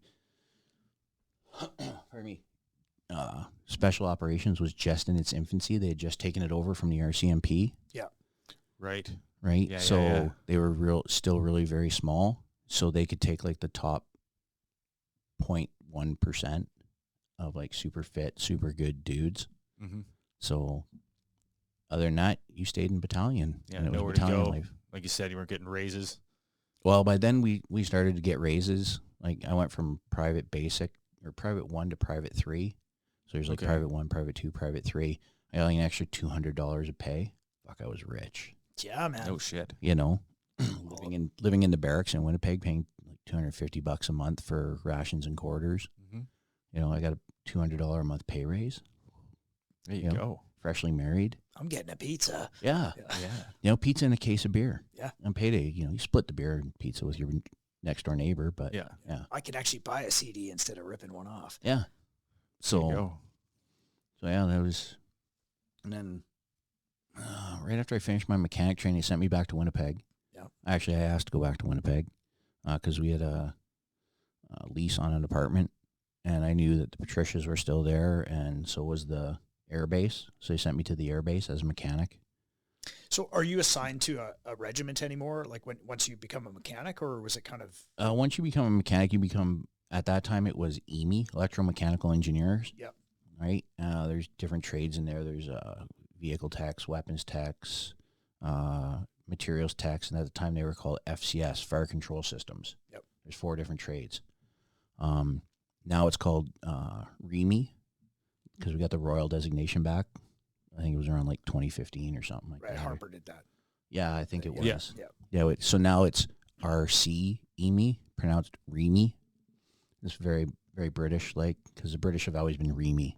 Yeah. Royal Electric Mechanical Engineers. And it's a corps. Right. It's no longer a battalion. It's a corps, Okay. right? Because you can have mechanics in Halifax on the Navy base, and you can have mechanics in Winnipeg on the air base, or you can have mechanics with the Patricias, The mechanics are right across Canada. So do you just get assigned to a battalion Signed to a base. or a base? Or you can get, like, a couple of my buddies went to the service battalion right off our basic or off our mechanic training. Yep. Like one service battalion in Edmonton, which is like the logistics battalion for the military. You got truckers and supply techs and cooks and administration and all that kind of stuff. There's support battalions, right? I was the only guy that didn't go to a service battalion. Okay. I went to an air base. Yep. I went to Winnipeg, and started training on ground equipment for aircraft and snow and ice removal, heavy equipment stuff. Because you have to do like an OJT package, right? And when you're done your OJT package, you go back on your next mechanic course, and then you're a trained journeyman. Okay. Yeah. How many years were you in by this point? Ooh, I got in 94. This was 98, so just over 4 or 5 years. Okay. I had about 5 years in the regular Army. So was there a when you sign up at first, is it like a 4-year contract?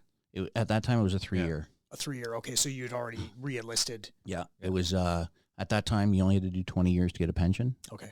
So it was like 3 years, another 3 years.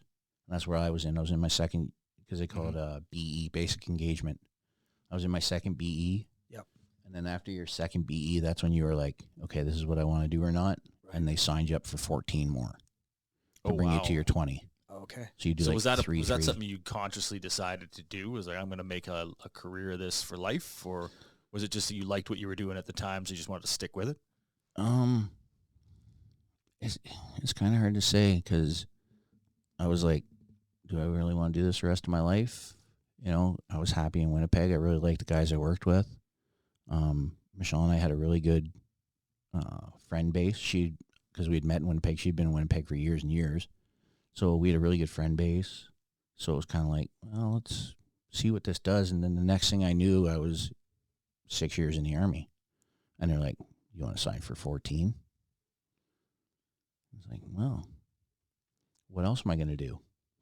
That 6 went pretty quick, so yeah. Oh, yeah. It was like, boom, 6 years. And it's like, what do you want to do? Michelle and I talked about it, and she's like, well, you're good at what you do. You like what you do. You like the people you work with. If push comes to shove, you can actually break the contract too, like a few years in. Mm-hmm. She's like, so if something comes up and you want to break the contract, then, well, off we go and we'll do something else. Yep.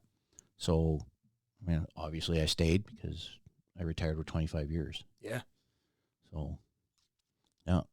So you get there, you're working on stuff, and then what's the next thing? What's the next 9/11. So, okay, so you were there for, that was 98, so you're still in Winnipeg at this time? So, still in Winnipeg. Okay. 9/11 happens. 9/11 happens, September, of course. When first infantry guys went in, the 3rd Battalion, Princess Patricia's. Yep. Right? When they went in, they were augmented by a couple guys from the 2nd Battalion, friends of mine. Yep. They went over, did their deed, did the thing. In Afghanistan. In Afghanistan, yeah. Right. They came back. That's where Mr. Furlong made his shot. Yep. During that time frame. So what year did Canada deploy? Because it wasn't right away, was it? It wasn't in 2001. Oh, it was. I want to say it was early 02. Early 02. It was about okay. It was about like, yeah. It was like a 6 month, maybe not quite 6 months, but there was a bit of lag time before. Yeah, I honestly don't know the exact date. Yeah. But I know they went there. 9/11 happened September. The following July of 02. Yep. I was in the Middle East. Okay. I was in it was the worst kept secret we weren't allowed to tell people where we were. Yeah. Kind of thing. Because we were on, the host nation didn't want them knowing because it was a Muslim country. But you're on the phone, they're like, is that the call to prayer in the background? Yeah. Kind of thing. We weren't allowed to tell our families where we were going, but I spent 7 months in the desert, basically looking after ground power units for Hercules and the Aurora aircrafts. They were doing patrols over the Gulf. Yeah. To watch for smuggling and stuff like that. So, yeah, sweat my butt off. So where were you then? You say the Middle East, but can you say specifically where you were? Where you were I think stationed? we can say now. I'm pretty sure I can say now. We were in Dubai, United Arab Emirates. Okay, yeah. Just outside Dubai on one of their air bases. Yep. American Air Base? Nope. Or is It was UAE? host nation. Oh, okay. Yeah. Yeah, host nation. But I'll tell you, we met a lot of Americans Yeah. I bet. that work for the United Arab Emirates military. Yeah. They They import. only recruit the best. They import. Well, there was Apache helicopters on that base. Okay. I think I can say that. Yeah, well, I think it's well known now that like the UAE, the Dubai, Saudis, they build their military from the U.S. military. Their contracts are quite lucrative. Oh my gosh, yes. And The one flight engineer for the Apache, we met him at like one of the facilities there, and he spoke like 7 different languages. Yeah. And he was from, I want to say he was from that area somewhere. He wasn't from the UAE, but I can't exactly remember. He spoke 7 different languages, and his pilot was from Arkansas. The guy that flew the Apache was from Arkansas. Yeah. I was like, what? Probably out there just living like a king, too. Oh, yeah, living on, because like 365 days a year there, it's freaking sunny, man. I don't think the whole 7 months I was there, I don't think it rained twice. Plus 50, humid, like humid. Took a while. Did it take a while to adjust to that? Oh, yeah. Yeah. Yeah, it took quite a while. Probably about 3 weeks, 4 weeks to adjust. Even then, you'd walk into your room that you shared, and you'd be like soaked, right? You walk in your room, you're like, oh my God, you get to hang meat in here. It's so freaking cold. Like, you look at the thermostat, and it's 30 degrees. Yeah. But outside, it's 54. Yes, So exactly. It's 25 degrees colder inside. Yeah. Everything's relative. Well, exactly. People would be like, well, how can you say it's cold when it's 30? And I would tell my wife, okay, imagine that it's 25 today in Winnipeg, and tonight it goes down to 0. She's like, oh, that would be cold. Yeah, huh? Yeah, I took a trip down to Houston earlier this year, and it was somewhere in the 40s. And then came back here, and even with all the fires, the smoke was so bad up here you couldn't open the windows in the house. Yeah. But I remember coming inside, I'm like, oh, it's actually nice and cool in here. 4 days ago, I considered it really, really hot. Yep. Yeah. After a couple of days in that 40-degree humidity, just thick heat. Come home, and I was like, oh, this is livable. You can always pick out the new guys in camp because they'd be walking around at like 10, 11 o'clock at night in tank tops, shorts, and flip-flops. And the guys that had been there for a while are wearing hoodies and sweatpants. Yeah, because you acclimate to it. You acclimate, it drops down to 30 degrees tonight and we're in hoodies and sweatpants. Yeah. But that guy that's been there for a week, he's sweating his butt off. Yeah. Because he's not acclimatized. Yeah. Yeah. So you do 7 months down there, roughly. Roughly, yeah. And anything notable? Deployments are supposed to be 6 months. Yeah. Depending on your flight in, flight out. I was there, I was like 4 days short of 7 months. Okay. So. Anything notable happen while you're there? Anything kind of? Went deep sea fishing in the Persian Gulf. Like that's notable. How was that? It was awesome. Yeah, we caught some kingfish or something like that. King or queens. Yep. There was a British expat that ran the Skoda dealership. Okay. And he did this on the side quietly. Yeah. And we went out because the military was giving us like R&R money. Yep.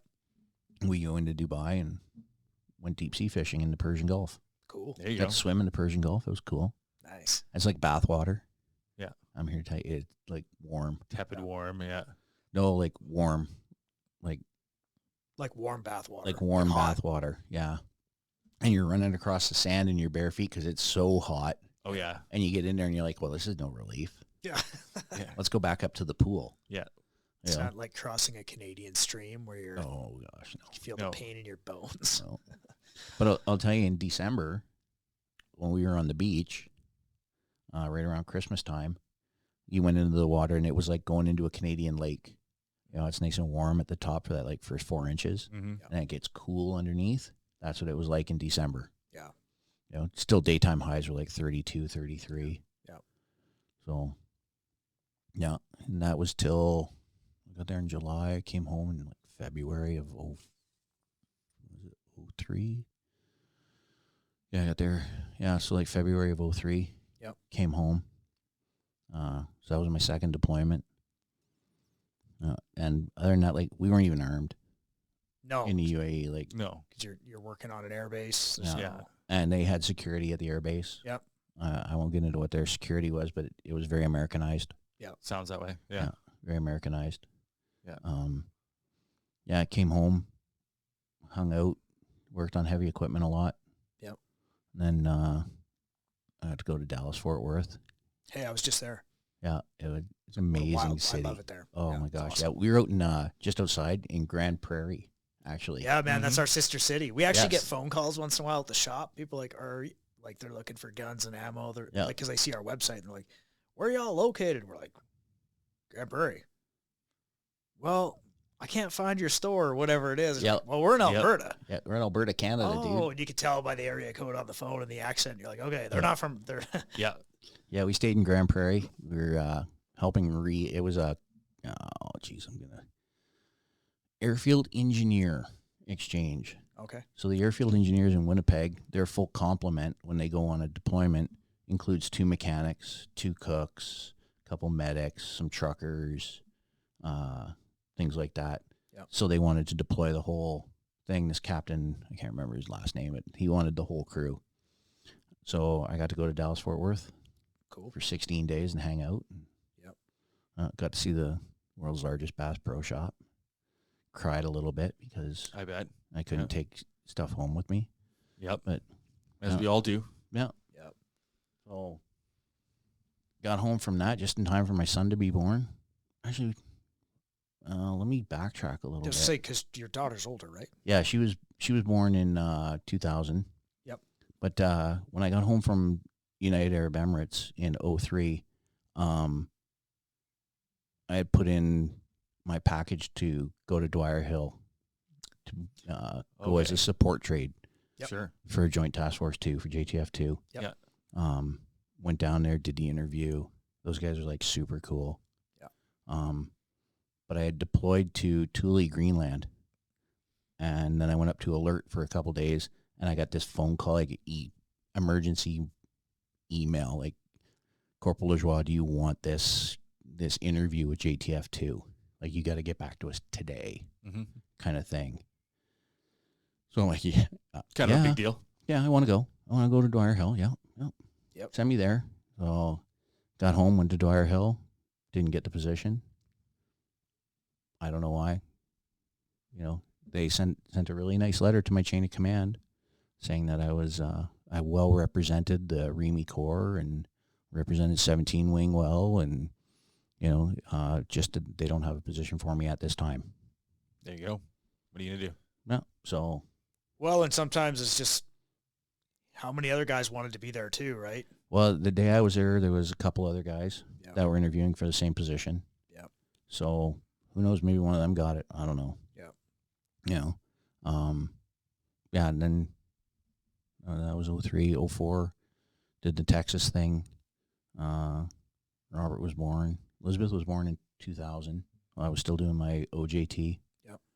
And then Robert came around, and I went to Croatia in September of 04 Okay. for the closeout tour. Okay. That's just bat and clean up or what? Sarcastically, the hardest tour I've ever been on. 4 months in a 5-star hotel in Split, Croatia. Dang. That was rough. I bet. Yeah. I've heard it's awful over there. It's not beautiful at all. The people are mean. Horrible. Yeah. Horrible people. Food's terrible too. Oh, disgusting. Yeah. Yeah. Yeah, no, it was, we weren't allowed to wear uniforms to and from the port. Well, what they were doing was all the vehicles were coming out. We were leaving Bosnia. Yep. At that time. So all the vehicles were coming out of Bosnia. They were coming to Croatia, and they were getting loaded on ships to be shipped back to Canada. Yep. So when they got to Split, there was a platoon of guys from the Royal 22nd, the Van Duys. Yep. And they were there to clean them because you can't bring back vehicles with dirt and stuff like that. Mm-hmm. My job, I was on a tow truck on the wrecker. And if it made it across the Bosnian-Croatian border and broke down, we would be deployed to go get it. Again, no weapons, no, because it was, Split's a big city. Yeah. It's like a modern. And it's pretty stable at this point. Oh yeah, very Yeah. stable. Yeah, like super stable. We're walking around in civvies after 5 o'clock, and hanging out on the beach, and best pizza I've ever eaten in the world. Really? Split, Croatia. Oh yeah, the Mediterranean influence there is like I Oh, I bet. suppose, Huge. Yeah, it yeah. would be. yeah, swam in the Adriatic there. Yeah. I've Yeah. heard good things. Oh, amazing people, Yeah. amazing people. Like super nice. Love Canadians, most of them for the most part. Mm-hmm. You find the odd Croatian that's like, hey, I remember Medak, what you guys did to us. But What are you gonna do? for them, and you're like, I wasn't there. It wasn't me, dude. Yeah. Yeah. So, but other people, they find out you're Canadian, like you couldn't pay for your meal. You weren't allowed to pay for your meal. We ate like kings. Yeah. And yeah, like I say sarcastically, hardest tour I ever went on. Yeah. You got to have a gem in there somewhere. Oh, right? Where you're like, oh, okay. Like, Yeah, you got to take the good with the bad. And that was being on an air base. yeah. Those gems would come up every now and again. Like I never got to go to the Golan Heights, Right. but I had buddies that did. And they were like, yeah, that was a good time, but I never got to go there. But I got 2 pretty good goes with the UAE and then going back to Croatia. Yeah. It was funny because my warrant officer comes in, he's like, and I was in Bosnia with him in 97. He was a mechanic. I was an infantry guy. He was a master corporal. I was a private. Many years later, I'm a mechanic. He's a mechanic. He's a warrant officer. I'm a corporal. He's like, hey, Jay, you want to go back to Bosnia with me? Fuck yeah. I'll go. And we're going to go to VK and we're going to get vehicles ready to go to the port and blah, blah, blah, yada, yada, yada. I'm like, okay, sign me up. We land and get to VK. And they're like, okay, I'm looking for Corporal Lajoie and Master Corporal Ackerley. Everybody shaky. Yeah, go see that Master Warrant Officer over there. You guys are on your way to Split, Croatia. You're the catch team in Split for all the vehicles. If they break down, you guys are going to haul them. And then when the ship comes in, if they don't start and drive on, you guys are going to haul them on the ship. Cool. Righto. Oh, yeah. I turned and looked at Jeff. He's like, fuck, I hate you. He's like, I could punch you in the mouth right now and I get busted down to corporal and then I could go take your spot. I'm like, you won't know. I was a good dude, Jeff. Right on. Right on. Yeah. Great big monster of a man. Like, fucking huge. So, yeah, and I came home just in time for my birthday in 2004. Yep. And then, didn't do too much. Hung out in Winnipeg. Spring of 2006, went and did my leadership course. Okay. Primary leadership course, PLQ. And got, And that's kind of a requisite somewhere along the way to get promoted, to kind of come up through yeah, the to ranks? get your because in the Canadian Forces you got like private corporal, then you have an appointment to master corporal. Okay. Which is the 2 chevrons with the maple leaf, right? Yep. It's not actually a Okay. rank, but to be a master corporal, you have to do your PLQ, your primary leadership qualification. So because I was on an air base, and at that time, REME guys were considered like a purple trade. We could be anywhere. So they sent me to Borden to the Air Command Academy, where I did an Air Force primary leadership qualification. It was rough. No. I shouldn't say that because it was rough in its own way, educational wise. The learning to write memos, the learning to Yeah, a little more academic. academic, Yeah. a lot more, leadership. Leadership was a big one. Yeah. And like back to your question about if I worked with any different units or different, we had a master sergeant from the U.S. Air Force who Okay. was probably the best instructor. And no offense to get any Canadian instructor because they were all great that I had. This guy was the best. He made you think, and he made you, the one I remember the best was he talked about stress and how to deal with stress. And, well, how do you deal with stress? People are like, oh, I read a book. I listen to music. I go take my dog for a walk. I throw my hand up. I'm like, yeah, I go to the range and shoot like 200 rounds of 22 and relax and shoot targets and make steel go clang.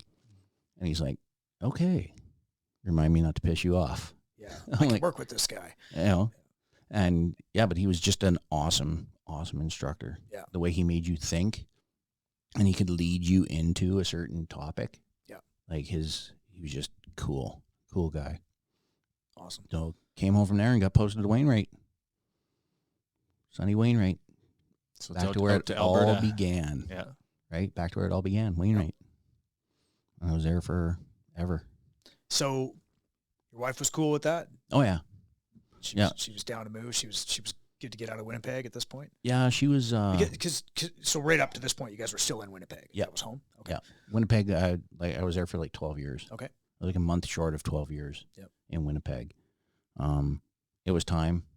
It was time for a move. Yep. The Patricias had moved to Shiloh by this time. So the only thing left in Winnipeg was the airbase. Right? Michelle was cool with moving. We moved out to Wainwright in 2006, uprooted the kids. Yep. Elizabeth had only done kindergarten, so it wasn't too bad. Robert was only 2. Yeah. Right? So we uprooted them, moved out to Wainwright, and kind of hung out. Still there. Right on. Yeah. Got to do a tour of Afghanistan while I was there. So what year was that? 2008. Yeah. So I get there. It was funny. I was like, I'm going to go there, no tours, all this and that. Michelle's like, okay, so you'll get to stay home and, we'll raise the kids, and it's a no tour position.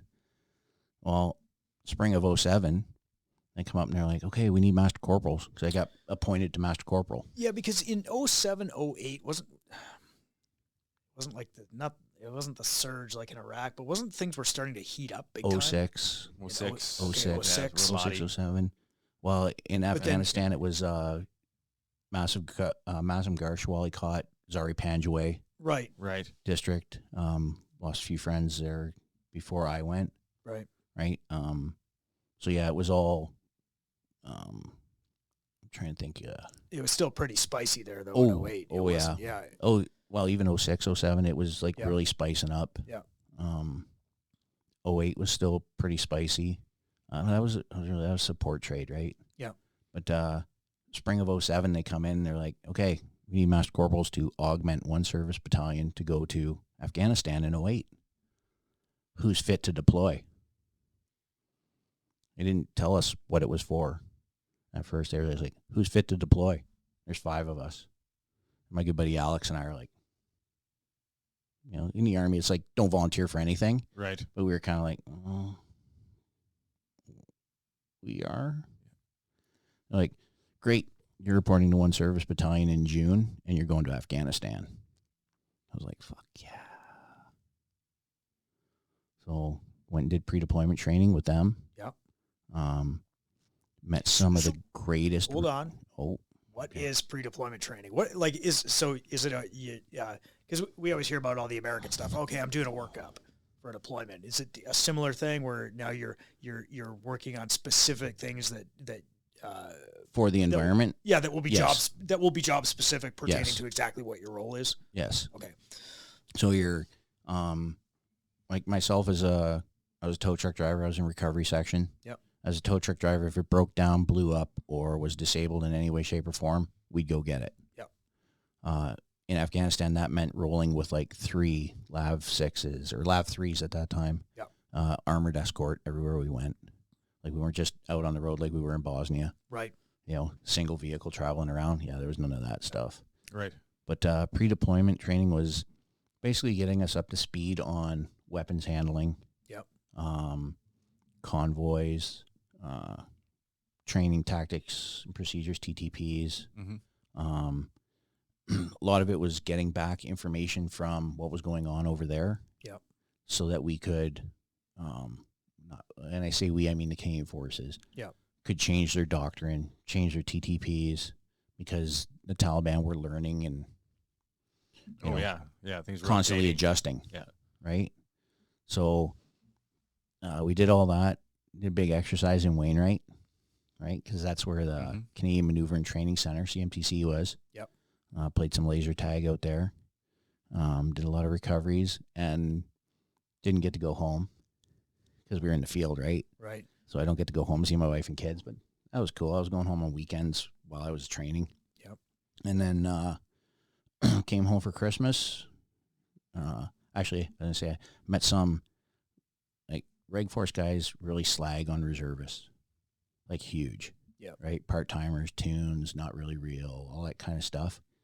Dude, I met some of the greatest reservists. Calgary Highlanders. Yeah. Those dudes are hardcore. Like, they are, and they were convoy security. So anytime a convoy left Kandahar, these were dudes in RG-31s, like the Nyalas, Yep. rolling the streets of Kandahar every day. Like, oh, wow. testicles the size of my head. Yeah. And brass, all of them. You know, like these dudes were part-time soldiers that decided, hey, I want to go do this.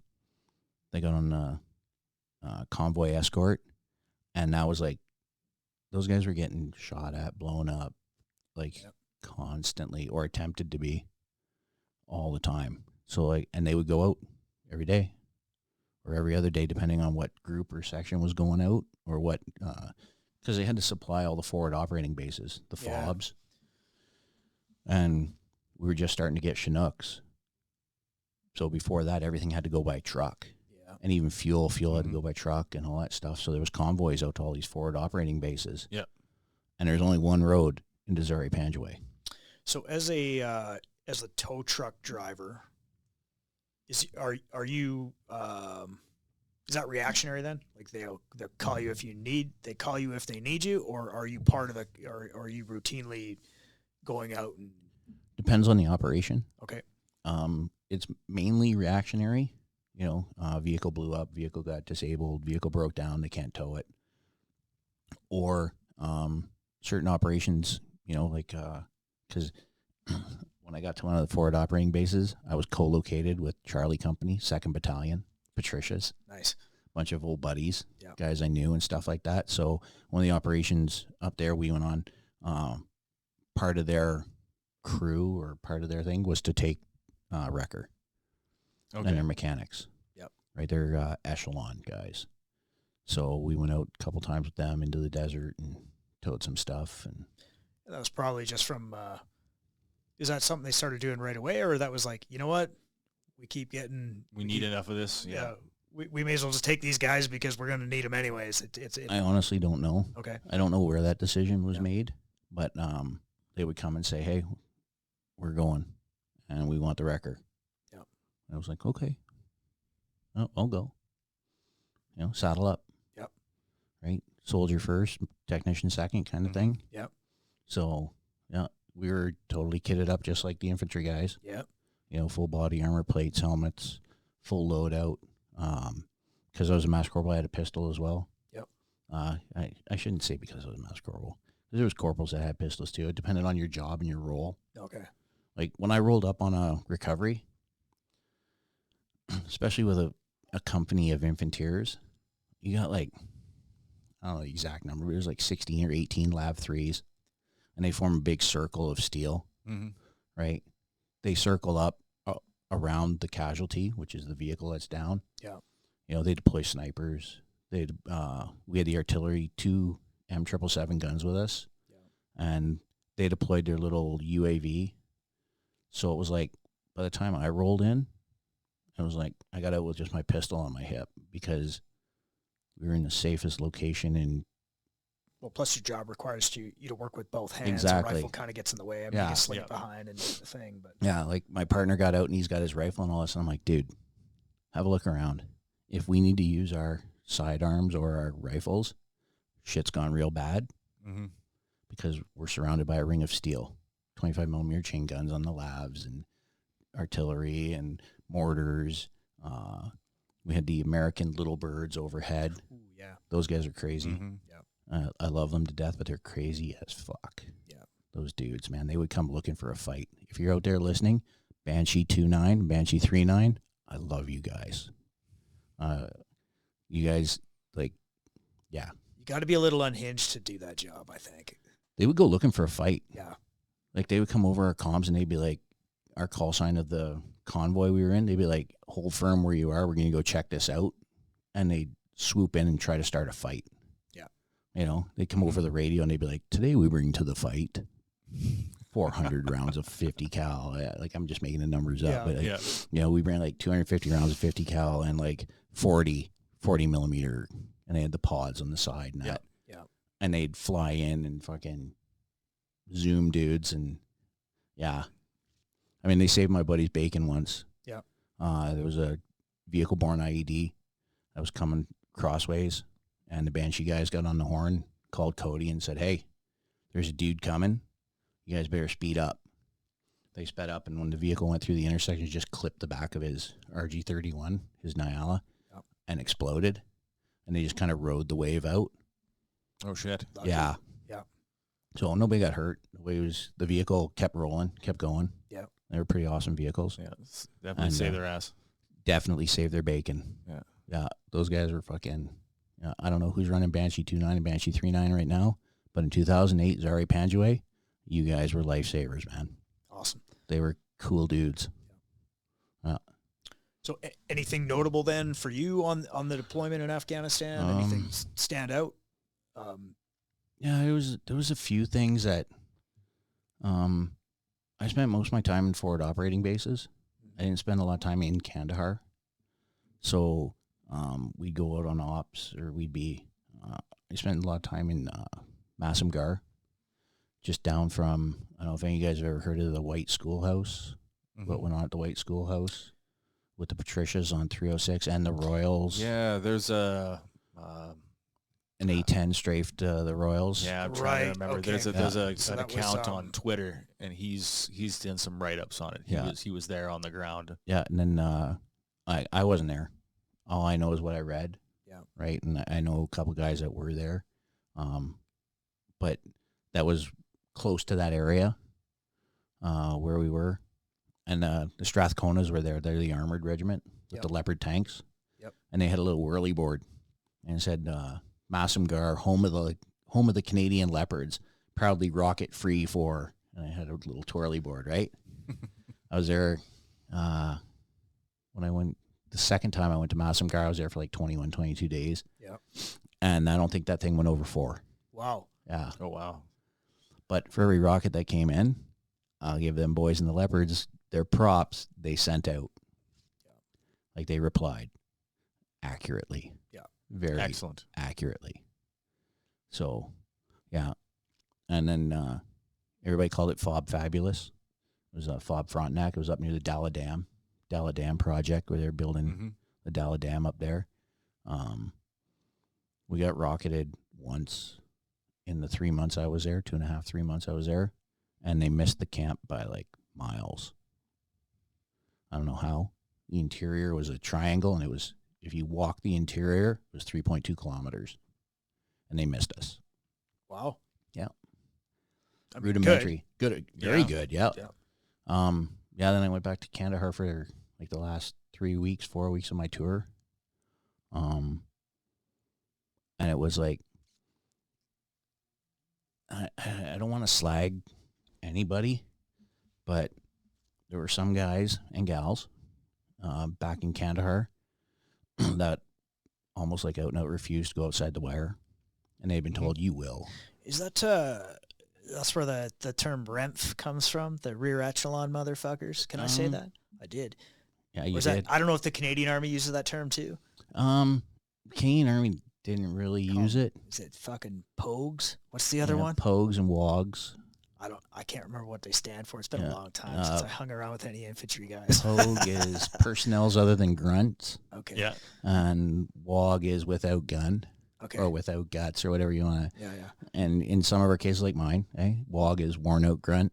Okay. Because I was a grunt. Yep. Okay. I kind of, people will make fun of me, but I kind of wear that badge. I was a worn out grunt.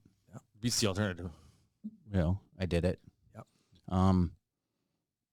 So they got told that they'd be going outside the wire. Yep. So they had a big meeting with everybody, like everyone, and they read us the riot act. If we tell you you're going outside the wire and it's the day before you're going home, you're fucking going outside the wire. So I was like, roger that. Took it to heart. Went to see the fucking ops guy. Put me on a CLP, Combat Logistics Patrol. Put me on a CLP. Send me out to Wilson, FOB Wilson, named after Tim Wilson. Send me out to FOB Wilson. The boys from Charlie Company are there. One of my best friends is there, Travis. Great dude. He lives up in Gibbons. Still see him a lot. Awesome man. I was in his wedding party. Nice. Yeah, awesome dude. Married to an amazing lady. So I get on a combat logistics patrol as a right seater, sitting in the passenger seat of a big tractor trailer with a trucker. We get all the way out to Wilson. I'm like, hey, we're the boys of 8 platoon. Where's Charlie Company? Get around the corner. I see their platoon warrant. I'm like, hey, man, where's Trav? Where's Jonesy? They're like, fuck, we thought you would have saw him already. What do you mean I would have saw him? Yeah, Jonesy got hit, dude. He's back in Kandahar. My fucking heart hit the floor, dude. Like, when I got home from Bosnia in 97, Travis was a new guy in the battalion, and we became instant friends. I love that man. They're like, yeah, Jonesy got hit, dude. That's all I knew. Like, I just went into the black, basically, right? Yeah. I was like, fuck. Jonesy's hit. Fuck. The fuck am I going to do? His kids, like, his daughter is 3 months, 2 weeks younger than my daughter. And his son is 3 months, 3 weeks older than my son. Wow. Okay. Like, okay, that's how close Jonesy connection. Yeah. So the whole way back, I'm telling the trucker, I'm like, somebody's fucking dying today. Somebody fucked with Jonesy. I was just livid, right? I'm fucking just vibrating. We get back to Kandahar, and my sergeant's waiting for me. I'm a master corporal. He's a sergeant. He's a good man, great man. Scott Facey is his name. If he's listening, I fucking love you, face man. He had short little thumbs. They looked like toes. And he pointed his thumb at me. He's like, if I got to thumb you in the fucking eye, you're not going outside the wire again. You fucking hear me? And he starts jacking me up. I'm like, I looked at him, and I'm like, are you fucking done? He's like, what? I'll fucking, because he outranks me, right? Yeah. And I'm standing, I'm like, Jonesy got fucking hit, dude. I got to go. He's like, give me your shit. Here's my truck keys. The fucked off, found Jonesy. Fucker had a Hollywood wound. I love him. He got a fucking piece of shrapnel in his leg. Missed his femoral. Missed all that lodged in the back of his leg. Docs left it in. Yep. Fuck, you want to see a dude cry? Grown man cry? Fuck yeah, you wrap my arms around him, give him a great big hug. Yeah. We wandered around Kandahar for a couple days, but I went back and I saw my sergeant like later, and he's like, you're not allowed out anymore. What do you mean? He's like, that talk wasn't for you. That talk wasn't for some of you, but we have to tell everyone the same thing. Yeah. He's like, you went behind my back and got on a CLP. I'm like, and? He's like, don't do that again. I'll fucking thumb you in the eye so you can't go out again, and I'll send you home. I was like, roger that. So, yeah. Jonesy's good. He's still good. Right on. It buffed right out. How long was he out for? Was that the end of his deployment too, or they kept him for a few days? He went back out. I don't know what all transpired, but I know he went back out to be back with the company. Okay. With Charlie Company. Finished out his tour with the guys, and then we came home, and I got home September. We were we do a decompression, right, in Cyprus. Coming home, I was in Cyprus for like 3 days. Everybody's like, get us the fuck home. I want to go home. After those 3 days, I was like, am I ever glad we did this? Yeah. You know, because you just got a chance to detach a little bit. Yeah. Drink some beer, swim in the med, eat some amazing food, meet some people from Cyprus, super nice people. So how does that work? Is that the Canadian military footing the bill? They putting you guys up? Yeah, they give you guys a stipend or a billet for your 3 days? For like 3 days. Yeah. And then they pay for pretty much everything except for like your booze and your food. They get your room. It's at a really nice resort right on the Mediterranean. Beautiful place. Because they want you to decompress a little before they do. You come home. They don't want there's some classes you take like on how to deal with your stress and all that while you're there. And most guys are like, I just want to drink or I want to go home. Yeah. Yeah. At the end of it though, you're kind of like, I can see why we do this now. Yeah. Makes sense. We got in Canadian airspace and the CF-18s escorted us home. Nice. Kind of cool. Very cool. So was that the only time that you did like a decompression after a tour before you came home? Yeah, okay, so is that was something that was implemented? Was it based on what the deployment was then? What your role was on the deployment, or was that something that they just kind of brought in because they could see a need for it? Because I know, like during World War II, guys that jump on the steamship and you're on a boat for a month, and that kind of was the decompression. Guys had a chance to kind of kick the pace down. And I think they learned a lot early Afghanistan with guys just coming home straight home. Yeah. That they needed something. I honestly don't know where that decision was made or how that decision was made, but it helped a lot of people, helped a lot of dudes. We were decompressing the first night. And what they were doing, they would send home a whole platoon. So like the guys at Charlie Company, they sent home, I want to say it was 7 platoon. I think it was 7. And so they were with us on decompression. There was a bunch of us, mechanics and truckers and all those other support people. Yeah. And they sent us home. And there was like 1 or 2 guys from 8 platoon that had to go home. One guy was getting married or he's having a kid. I can't remember what it was. I drank a lot. So, and then that was the night Mike, Chad, and Andrew got killed. 3 guys from 8 platoon. The one young guy, Mike Seggy, I knew his dad. Okay. His old man and I served together in the 2nd Battalion. And we had been at Fob Fabulous together. And as soon as I saw his name tag, I'm like, "You're Mike Seggy." Yeah, I said, "You're Jim Seggy's boy, eh?" He's like, "Yeah." I'm like, "Cool, man. I know your old man." Yeah. And we were on decompression when Mike got killed. That was a pretty tough one. Yeah. Because, not 3 weeks ago, I'd been standing in the chow line shooting the shit with a guy, asking him how his old man was. And so, I mean, there was other stuff that went on in Afghanistan that, like, I'll never forget the sound of a recoilless rifle as it goes over your head. Yeah. Right? There were some close calls, stuff like that.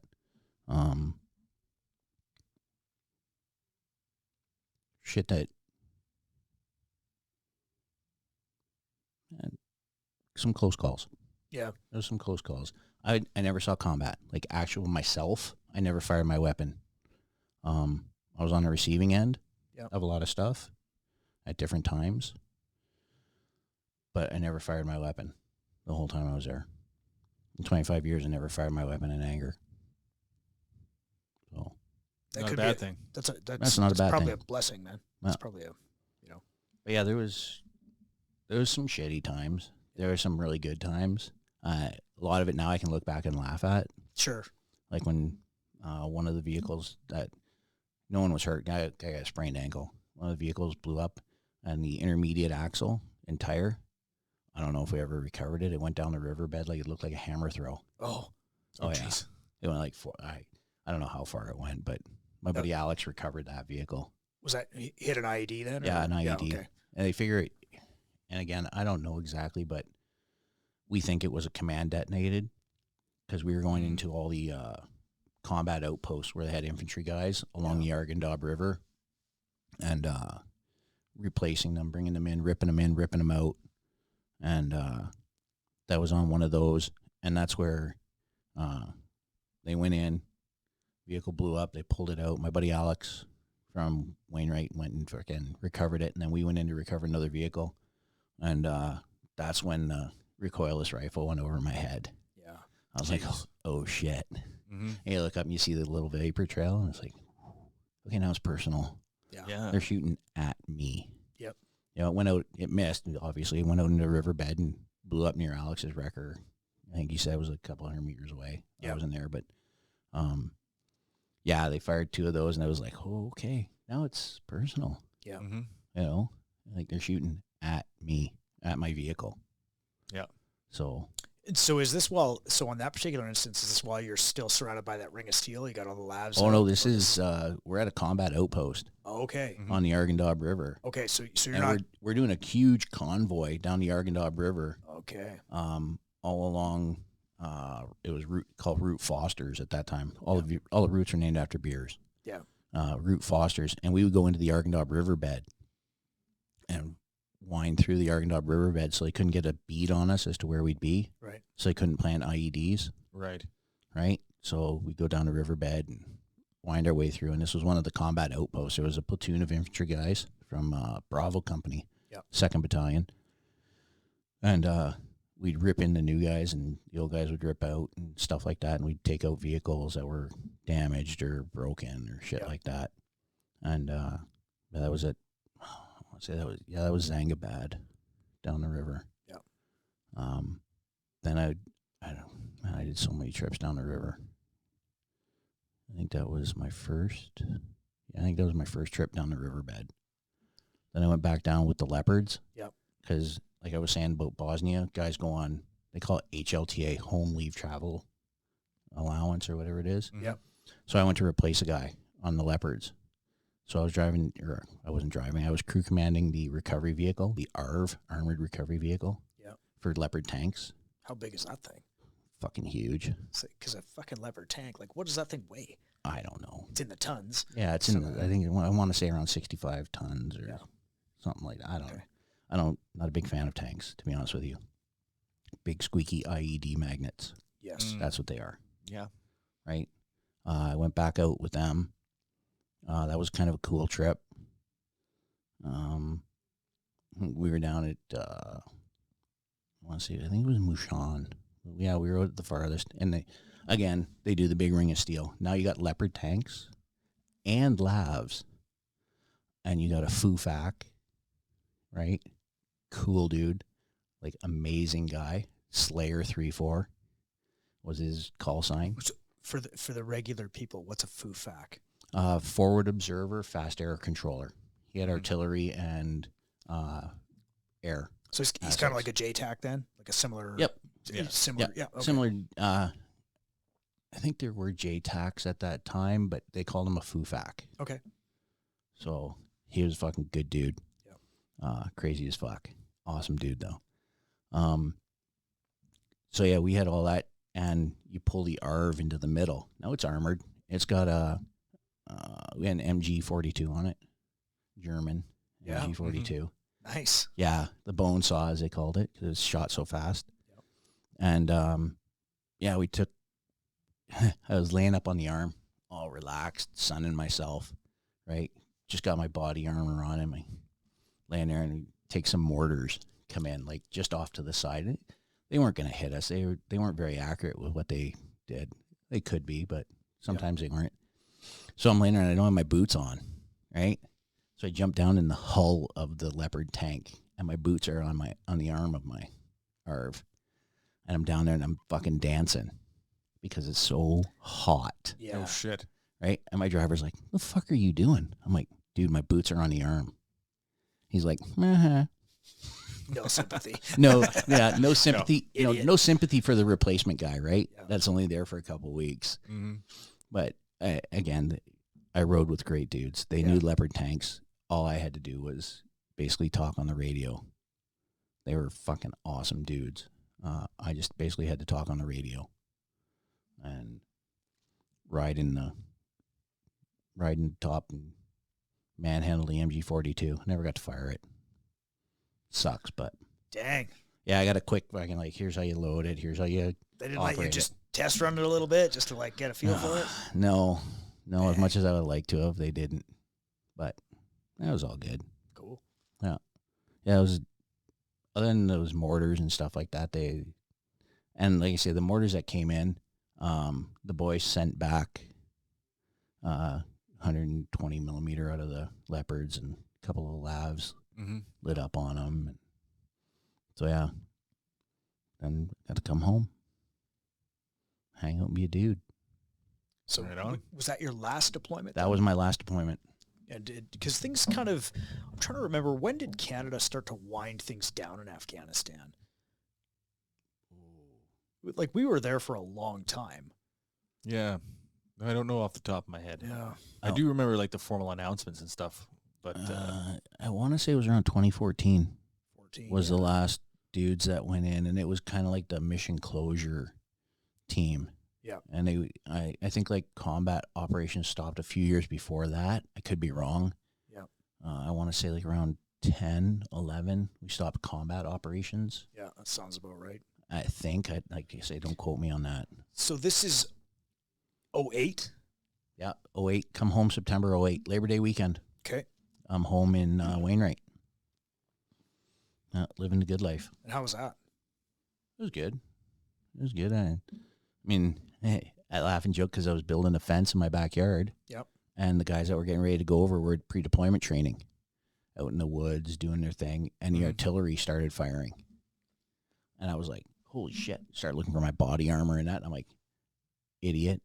You're in your backyard digging fence hole posts with a freaking beer in your hand. Yeah. You're not in Kandahar anymore. Yeah. You know? Kind of hard to turn off that. Yeah, it takes a while. It takes a while. Yeah. Yeah, like I say, I never really was in combat. I had a lot of shit shot at me, but I was never in combat. So, yeah, but let's be clear, that doesn't diminish your service. No, It's it still an doesn't, amazing thing, and it's it was, but yeah, it was weird to be kind of back home because you're gone for 6 months, right? On a deployment, 6.5, whatever it was. So did you find it hard to readjust when you'd come back from deployment? Did it take you a while to get back into like just the regular? Well, Michelle's so used to doing things without me. Yeah. Right. Right. You know, the kids are older now. Robert's 4 now. You know, Elizabeth was like 3 years old. She's like 7, or she's 8. She's going to be turning 8 at that time. So they're in a routine, and I'm just some dude that shows up. Yeah, you're not part of that day-to-day life. Exactly. And Michelle was working pretty much full time. Yeah. Bless her heart. I mean, she fucking. I couldn't ask for a better army wife. I meant to ask you about that. So when you guys moved to Wainwright, so she was a nurse in Winnipeg. And was she able to just keep on nursing? Yeah, she got a job at the. It's not a transfer, I guess, because it's out of province. Okay. But yeah, she went right into got a nursing gig like right off the hop. Yeah. Okay. Right. Because Alberta's so hurting for nurses, even back then in 06. Yeah, still is today. Yeah. Yeah. So if there's any nurses out there, we need you. Yeah, exactly. Yeah, come to Alberta. Yeah, you're the best. We love you.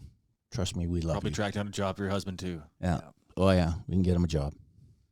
So yeah, no, it was difficult because I spent 7 months with a pistol on my hip. Yep. Rifle by my bed, body armor. You know, to come home and not have that. It was like Phantom, you know, reach down for your pistol and go, where the what? Oh yeah, I'm at home. Yeah. Better not have left that laying around somewhere. Yeah, I better. Yeah. Wait, I didn't have it to begin with. Yeah. So, you know, and we at that time we were still living on the base. Okay. In private married quarters, PMQs. Yep. So you're around Army guys 24/7, right? Even when you go home, as much as you say you can detach and stuff like that, you're still around Army guys. What did your wife think of all that? Like she must obviously she fit in and was. Oh, she was great. Yeah, was cool with the culture and everything. Yeah. She kind of Was there other spouses too that were like? Oh yeah. Okay, so that was kind of. Yeah, like private married quarters is for people that are married. Yep. Right. So. But what does that look like? Does everyone have a house or you're in barracks? Like what? We were in duplex. We had a duplex. Okay. Some is townhouses. Yep. Some are standalone homes. We were in a duplex. Yep. So, like, we're in like 2 streets, 2 rows of duplexes. Okay. Right. So, yeah, she got to meet a lot of people. Yep. She used to take the kids to the gym, Military Family Resource Center, the MFRC. They had tumble time for the kids, and they had a lot of things for spouses of deployed members and stuff like that. Yeah. And because Wainwright wasn't really used to deploying guys, so there was 6 of us on my tour that went from Wainwright. Yeah. So they really kind of went overboard, which was good for Michelle. For sure. I mean, yeah, it was Michelle's 4th deployment. She's like, old hat. Yeah, this is easy. Yeah. It's as easy as you can, you know. Because like I say, she was working pretty much full time. You know, Elizabeth was in school, Robert was in daycare. Yep. You know, she made a lot of friends quickly. You know, like I always tease her, tell her she's a brass magnet because she like somehow always meets the colonel's wife or like the major's wife. Oh dang, yeah. Yeah. No pressure there, AJ. No, not at all. You know what? There's a lot of them that I've met, and they're just dudes. Yeah. You know, the majors, colonels. One of her best friends at the time, Her husband was a major in the Air Force, and he was the head of all air operations over Wainwright. Oh, wow. Just cool dude. Yeah. Yeah, super cool dude. He's like I want to say he's a general now. Yeah. Like, well-deserved. Yeah. Well-deserved for Mike. He's a great guy. You know, and then when we bought our house, we had a Brittany. That's our type of dog we got. Yeah. Cousin to the Springer Spaniel. Mm-hmm. She sees this lady walking down the street with Brittany's. She's like, oh, my God, you never see Brittany's. She goes out, starts talking to this lady. The lady speaks broken English. Very nice lady. Speaks French, right? Her husband is in the military as well. You know, they start talking. They live just down the road. Michelle's like, we're going to Pat and Martin's house. I'm like, okay, cool. Who's Pat and Martin? Oh, they're the people with the Brittany's. Okay, cool. So I get there. He's French. You know, I look. Oh, Royal 22nd Regiment. Oh, you're a Vandu. Like, what do you do on the base? I'm the Deputy Commanding Officer of the Canadian Maneuver and Training Center. Oh, you're Lieutenant Colonel Robichaud. Oh, nice to meet you. I'm Master Corporal Lajoie. But I got to give Pat props. He's a general now, too. Yeah. Great dude. When we were sitting around drinking beer or talking hunting, he's big into hunting and stuff like that. It was Pat and Jay. Yeah, just regular guys. Just dudes. Yeah. We were neighbors. You know, he lived like 4 doors down from me. Great guy. Super great guy. You know, they their daughter played soccer with my daughter, and Pat coached the team, so I got to know him really well. Yeah. And Martin as well. So, yeah, great dude. Yeah, and he's a brigadier general now. Dang. Yeah. Oh, wow. Yeah, he just did it. I think he's back. He was in, I think, Jerusalem for a year, some UN thing, as a representative for That Canada. would be a spicy deployment now. Yeah, I want to say Pat's back now, though. I think he's back. Don't quote me on that. I know somebody out there oh, no, he came back this time. Okay, sure. Whatever. So when in your career did you start doing like service rifle competition, getting into the firearms training stuff or the competition stuff? 2009. Okay. When I got home September of 2008, and I found I shouldn't say I found it lacking, but there was a lacking in our pistol training. It was a definite lacking. I came out here and did that tactical response course where I first met you. Yeah, which is where we met, a fighting pistol class. Yeah, fighting pistol class. And that was August, September of 2009. Because I left from the tactical response course and I went right to Ottawa because I was on the Land Force Western area before it was 3rd Div shooting team. So backtrack a little bit. May of 2009, April of 2009, call goes out across Land Force Western area looking for shooters. Land Force Western area team to go to the Canadian Armed Forces Small Arms Concentration, CAFSAC. So my Sergeant Major, who's a good friend of mine still to this day, old Chuck Fisher, great man. He's like, you're a good shooter. I want to put your name in. We go down, we pick out a C7 and a Browning. He sends me off to Chilliwack, British Columbia for 3 weeks to train with the team. I get there. The captain shows up. Another great dude, ex-airborne fella, commando. And he's like, hey, I know you. I'm like, hey, I know you. We were in 2nd Battalion together back in the day. He's like, yes, we were. So I trained with those guys. A lot of the guys were from the 3rd Battalion. He was with the 3rd Battalion at that time as well. Yeah. Great bunch of dudes. We trained with a bunch of reservists. That's where I first met Ryan Stacy from International Barrels. Oh, yeah. Okay, IBI Barrels. Yep. Yeah. And did a lot of training with the reservists and the Reg Force guys. And then I went and did that tactical response pistol course. Yep. So we did a lot of pistol training as well. Mornings out there in Chilliwack were rifle. Afternoon was pistol. We went to CAFSAC and beat the living shit out of everybody. We won fucking everything. Good. Everything. The only thing we didn't win was the Queen's Medal, which is champion shot for the regular force. It was a sailor. Oh, wow. Yeah, Marty Cashin. Huh. Amazing shooter. Super awesome dude. It was the 99th year of the Navy and the first sailor to ever win the Queen's Medal. There you go. Yeah, great dude. But we won the reserve one. Master Bombardier Will McKeegan, he won the reserve Queen's Medal because they only handed out at that time one for the regular force and one for the reserve. Oh. Right? So, but every other award, even our Rangers, because the Rangers go to it as well, we won everything. I mean, everything. We were Canadian Forces Team of the Year for 2009. Land Force Nice. Western Army Combat Shooting Team. Nice. Yeah.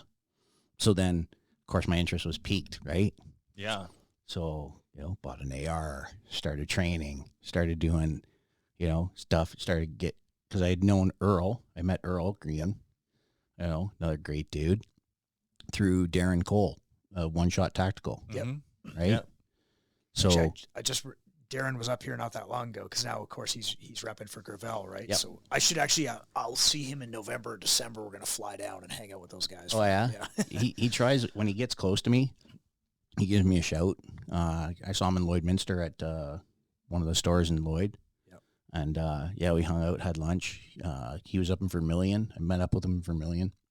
Went and had lunch with him. Yep. Solid dude. Real solid dude. And I just kept going back to the shooting team. I got invited in 2010 to go to the Navy Centennial Small Arms Concentration in Ottawa again at Connaught Ranges. Mm-hmm. And there was U.S. Navy, Canadian Navy, and 2 Army guys, a Vandu captain and myself. So our chain of command said we could go, basically. Nice. Yeah. So I met a bunch of U.S. Navy guys, worked with a lot of Canadian Navy guys, some really good shooters, really good guys. And then when it came time for the Western Area shooting team again, the Captain Jasper from the Land Force Western Area called me up. He's like, hey, I need you. Like, I'm your dude. Let's go. So I went back to CAFSAC again, 2010. 2011, I think I went to like 2014, 2015. And then, all that time getting into more shooting, more tactical stuff. I started 3-gunning. Yeah, I was going to say, because then we were shooting 3-gun. And Started getting into 3-gun and taking them courses with Earl and doing all that stuff and just improving my shooting and, picking Ryan Stacy's brain because, like, Ryan's, like, amazing shooter, right? For sure. Like 6-time national champion and amazing dude. Yeah. Like, if you want to know anything about shooting, Ryan will help you beat him. He will give you the tools and the tricks, and I shouldn't say tricks, but he will give you the tools to beat him. Yeah. And he hopes that you will. He's got no ego in the game. He just wants you to do well. Yeah. He's just a solid dude. I've never met the guy. I've interacted a little bit with him online. Yeah. Had a couple of conversations. I do remember one time I quoted slow is smooth and smooth is fast. Yeah. He said, bullshit, only fast is fast. And slow is slow. Coming from him, I'm like, okay, that makes sense. Yeah. Like, he holds lots of British Columbia, BCRA, British Columbia Rifle Association records, like 17 titles. I could be wrong on how many titles, but he's got like multiple titles. He's got 6 national titles. Like, in Ottawa, before CAFSAC, they have what they call NSCC, National Service Condition Championships, where civilians can shoot alongside military. It's run by some great people at the DCRA, Dominion Canada Rifle Association. And you shoot right alongside them. Well, we could still shoot ARs, right?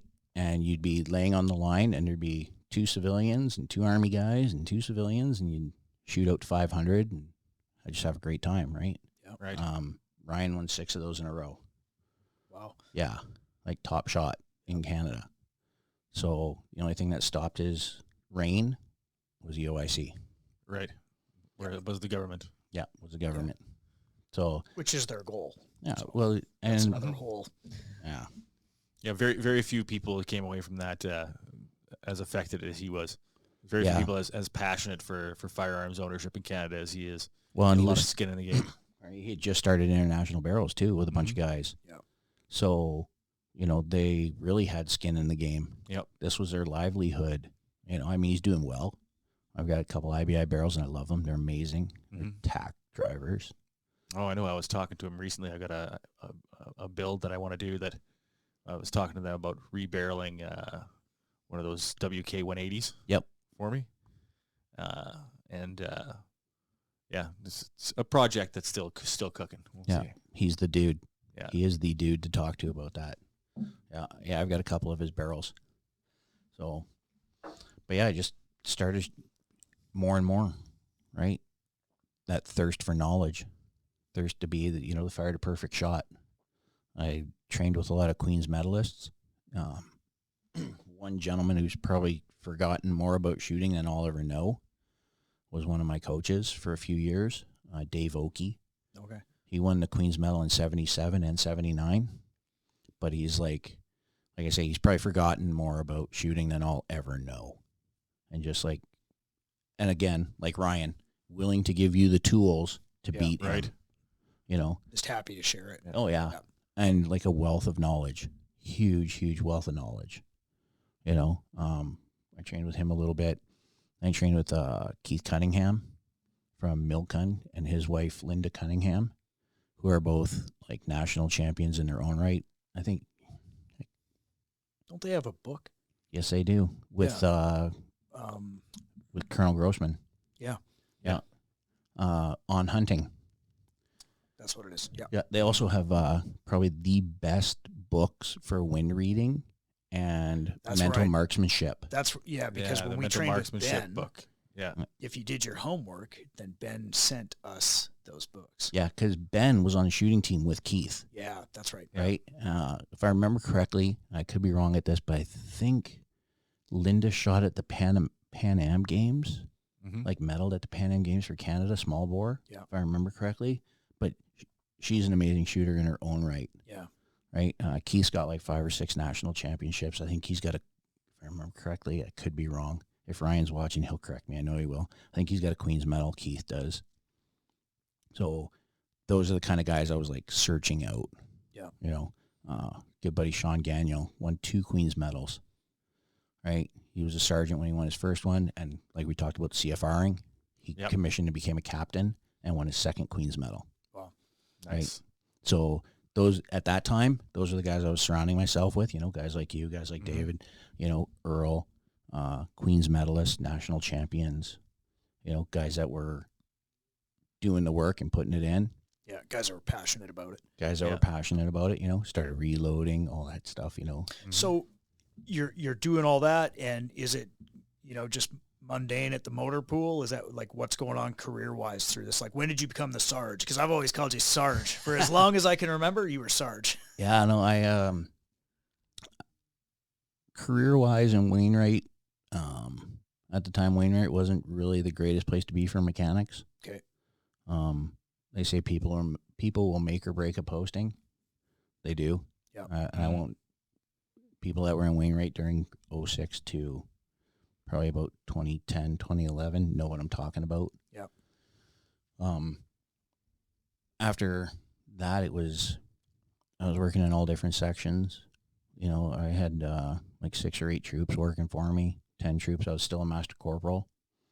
Then they came and said, hey, you're on the merit list to be promoted to sergeant, so we're going to send you on your, what do they call it? Used to be called a QL6A, then they named it DP3, Developmental Period 3. And I had to go back to Borden for like 8 weeks or 10 weeks or something like that. And came back from that, and the following summer I got promoted to sergeant. And they were like, yeah, we're going to post you. I was like, really? You can't get people to come to Wainwright. Like, no one wants to come to Wainwright. And you're going to post a guy that wants to stay. So I know there's 3 positions open here. Mm-hmm. Oh, well, those are filling up fast. I'm like, oh, really? I said, would that be with this person A and this person B, who I just talked to? And they're like, yeah, we're going to do like a year here and we're done. Yeah, get me the hell out of here. Get me the hell out of here. I'm coming imposed restricted, IR, by themselves, leaving their wives and kids behind, because as soon as they can get out of there, they are. Yeah. I'm like, you're going to post these guys here, and you got a guy that wants to stay. So the career manager, he's like, well, I guess we can leave you in one of those positions. Perfect. Yeah. I think my daughter, at that time Elizabeth had 2 or 3 years left in high school. Okay, yeah. And they wanted to move me to Edmonton. So uproot her from Wainwright. Basically, really, she's been here since grade 1. Yeah. Now she's in whole like life there. Yeah, she's in like grade 10, grade 11, or 9, 10, or 11, something like that. And you're like, yeah, you're going to move her. And really, Robert's only known the place because it was 2 when we got there. Yeah. So they were like, yeah, we'll leave you here. I'm like, okay, cool. So I stayed in Wainwright, moved on to bigger and better things. Yep. Within the REME world. And at one point, I was the acting platoon warrant. I had like 30 guys working for me, Army and civilian. Yep. Because it's an integrated workforce in Wainwright. We have civilians and military. Right? So, and then, shooting every chance I got. Yep. And still, yeah. I guess that comes to it. You were just up at the Mighty Peace 3-gun yes, I was. competition 2023. How'd you place? We did all right. Yeah. Connor and I, the kid and I, we were happy with our mediocrity because since the OIC, haven't been really shooting 3-gun, haven't really been shooting pistol. yeah, it really took the wind out of a lot of people's sails, It right? 'Cause did, like- there was a few years where it's like, okay, Yeah, myself ARs are included. banned, and then everybody jumped on the bandwagon, bought different rifles, Yeah. all those got prohib too, and you're like, oh, like, Yeah. So yeah, like this year I borrowed Steve's PCC, Yeah. his 9mm, my shotgun and my pistol. Connor had a PCC, so I think we finished 6th or 7th in stock class. There's like 10 or 12. I don't remember. I got a picture of it somewhere where we finished. But the game, the guys have upped it up there. yeah, Like before, you'd go up there, shoot a 3-gun match, and like the winners would have like a 500 time for like 5 stages. Dude, the winners this year had like a 289. wow. Oh, wow. That was ridiculous. Just killing it. Couple guys out of Chaz in Edmonton. Mm-hmm. Like even Connor and I, with our mediocrity, the first day we were like 400 at 5 stages, 400 seconds, just over. Yeah. The guys up there have like upped the game. Like That's awesome. a 453 used to win you the match. Yeah. A 453 on the first day has you in 6th place in your division. Yeah. That's not overall. We had 25 teams. So, yeah. So, mediocre. Yeah. That's how we It's did. all right, man. It's when safe when in I the used middle to of the shoot more, pack. I'd compete about middle of the pack. I'd be happy. Yeah. Same. I'd be happy because there's just some studs that go out. There's some absolute rock Me stars. and Kevin Oh, were yeah. the same because I think we were always sort of in the same Yep. Team Gunja. We were in the middle. We were just out there to have fun, man. We were basically there to trash talk, and it was a good time. And to spend time with like-minded people. 100%, man. Reconnect with everybody. Reconnect, This is my yearly pilgrimage to the Peace Country. Yeah. I come up here every year. I don't shoot any other 3-gun. I don't come up here any other time, really, except to shoot. So, And I got to say, it's we're happy to have you. I'm happy to be here. It's good to reconnect with like-minded people. Absolutely. I got up here on Thursday. I took Thursday and Friday off work. Yep. And came up and spent the night with Steve and Connor, and there was a bunch of us around the fire for Thursday night. Actually, it's every year it grows exponentially. 2 years ago, there was like me and Steve and Connor. Yep. This year, there was like 8 of us. So every year just kind of keeps growing. And then you talk to people, and they're like, dude, if I can get the time off, I'll be here on Thursday next year. Yeah. Because we saw the pictures on the Mighty Peace 3-gun and, what the fire ring's like and hanging out by the fire pit with everybody. And It builds that camaraderie for sure, man. Oh, for sure. And nice to have a couple of days of just pure decompression where you don't have to worry about anything. Yep. Just chilling. Hang out and be a dude. Yeah. Who needs a beer? Yes, I'm please. down for a beer. I got to pee too, man. Let's call a pause. All right. Pause time. Pause time. No, that's awesome, man. Yeah. I like hearing that it's still growing up there. Yeah. Steve-O and his crew are still putting on a good show. Yeah, The Godfather runs a great show. I've been ROing for him, or SOing, whatever you want to call it, for like 8 years. And every year, hey, Jay, you want to RO? Fuck yeah. I'll have to make a point of getting up there next year. Sounds like a Even good if time. you guys come up for like a night, if you're not, even if you're not shooting, just to come up, and you'd be surprised how many people you guys know. Yeah, for sure. Oh, I'm starting to get the fever again. I want to shoot. Yeah. I think I'm going to shoot it next year. Yeah, it'd be a good time. It's been a few years. Have you got competed a in a while. 1022? I got all the PCCs. I got all the Okay. guns, man. Oh, yeah. I work for. He's in I the have industry now. Shameless I plug. have Have all you the heard guns. of www.bartonsbaycountry.ca? Yeah. No, tell me about Yeah, that. well, let me tell you about where I work. Yeah, I'm surrounded by guns all the time, man. So it's So Yeah. I got a couple of PCCs, so I can jump back in the game. And Yeah, do it. Mm-hmm. it's been a minute. Do it. And it's so much fun. It was one of those weird things where it's like, it was the rifles and then all the shotguns. Like, it got really competitive in the shotgun stages because there was all the semi-autos, mag-fed. Yeah. Those all got prohibited. I'm like, well, the playing field's kind of level. Are you still rocking an 870 or what? No, I'm running a Mossberg 930 Okay, yeah. So there's semi-auto. Yeah, okay. Uh, So there's There's pretty much everybody's running Versamaxes, or there's a couple Benellis. Yeah. One or two Weatherbees. Anybody run any of those new Berettas? the 1301s. They're Yeah. also short though, man. It's like, There's one or two of them. Yeah. Not many. Is it still the same grueling shotgun stage? You're like, I just need 100 rounds and I'll get through this one. Or Kinda. Yeah, That's like, fun though, man. it's fun. The shotgun stage was 17, 23, something like that. Okay, that's not bad. It wasn't too bad, but you're moving across a whole spectrum. You know how big that is. I love across that the- field yeah. though. It's such a Yeah. good time. It's such a nice range, man. Yeah. I miss doing courses up there in the summertime and in the fall or in the spring when we do them. Yeah. Yeah. Well, and you remember Steve used to do the blind stage. Yes. Mhm. Still going on. Amazing, as always. Yeah. He doesn't allow anybody in there, and Mhm. the only people that can go in there are once you've shot it. Yep. Right, and you don't dare tell your buddies about it because he'll change it. Yeah. If he gets wind that somebody leaked out what was there, he'll go in and change it. Mhm. Which awesome. Yep. Like, you're up there to have fun. Yeah. There's no money on the line.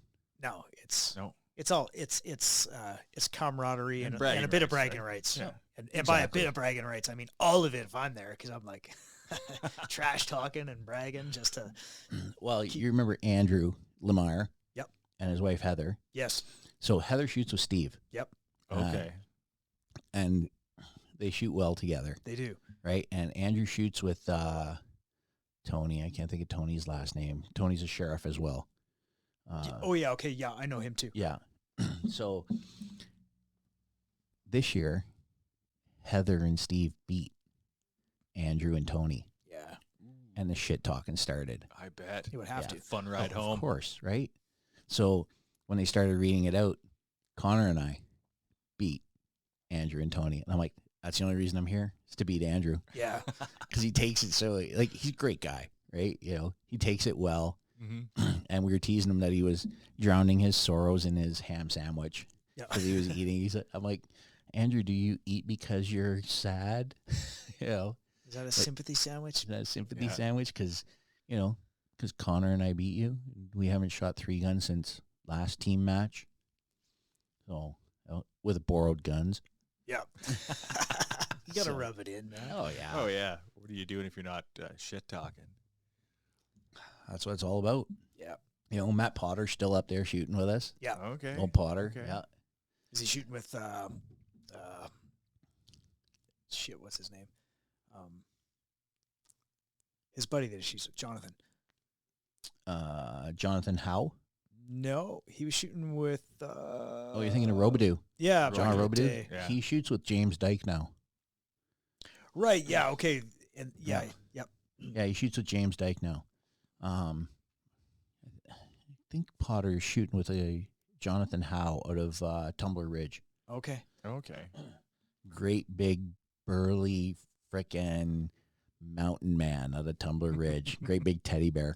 Nice. Amazing fella. Nothing but time for him. Yeah. Great dude. So there's, like I said, there's probably a lot of the guys you'd remember. You know, Oh, for sure. Sammy Brownfield, Josh, they come up every year. Yeah. Devo comes up. Then, like I was telling David, we had like, I think it was like 8 or 10 teams this year that came up from Chaz.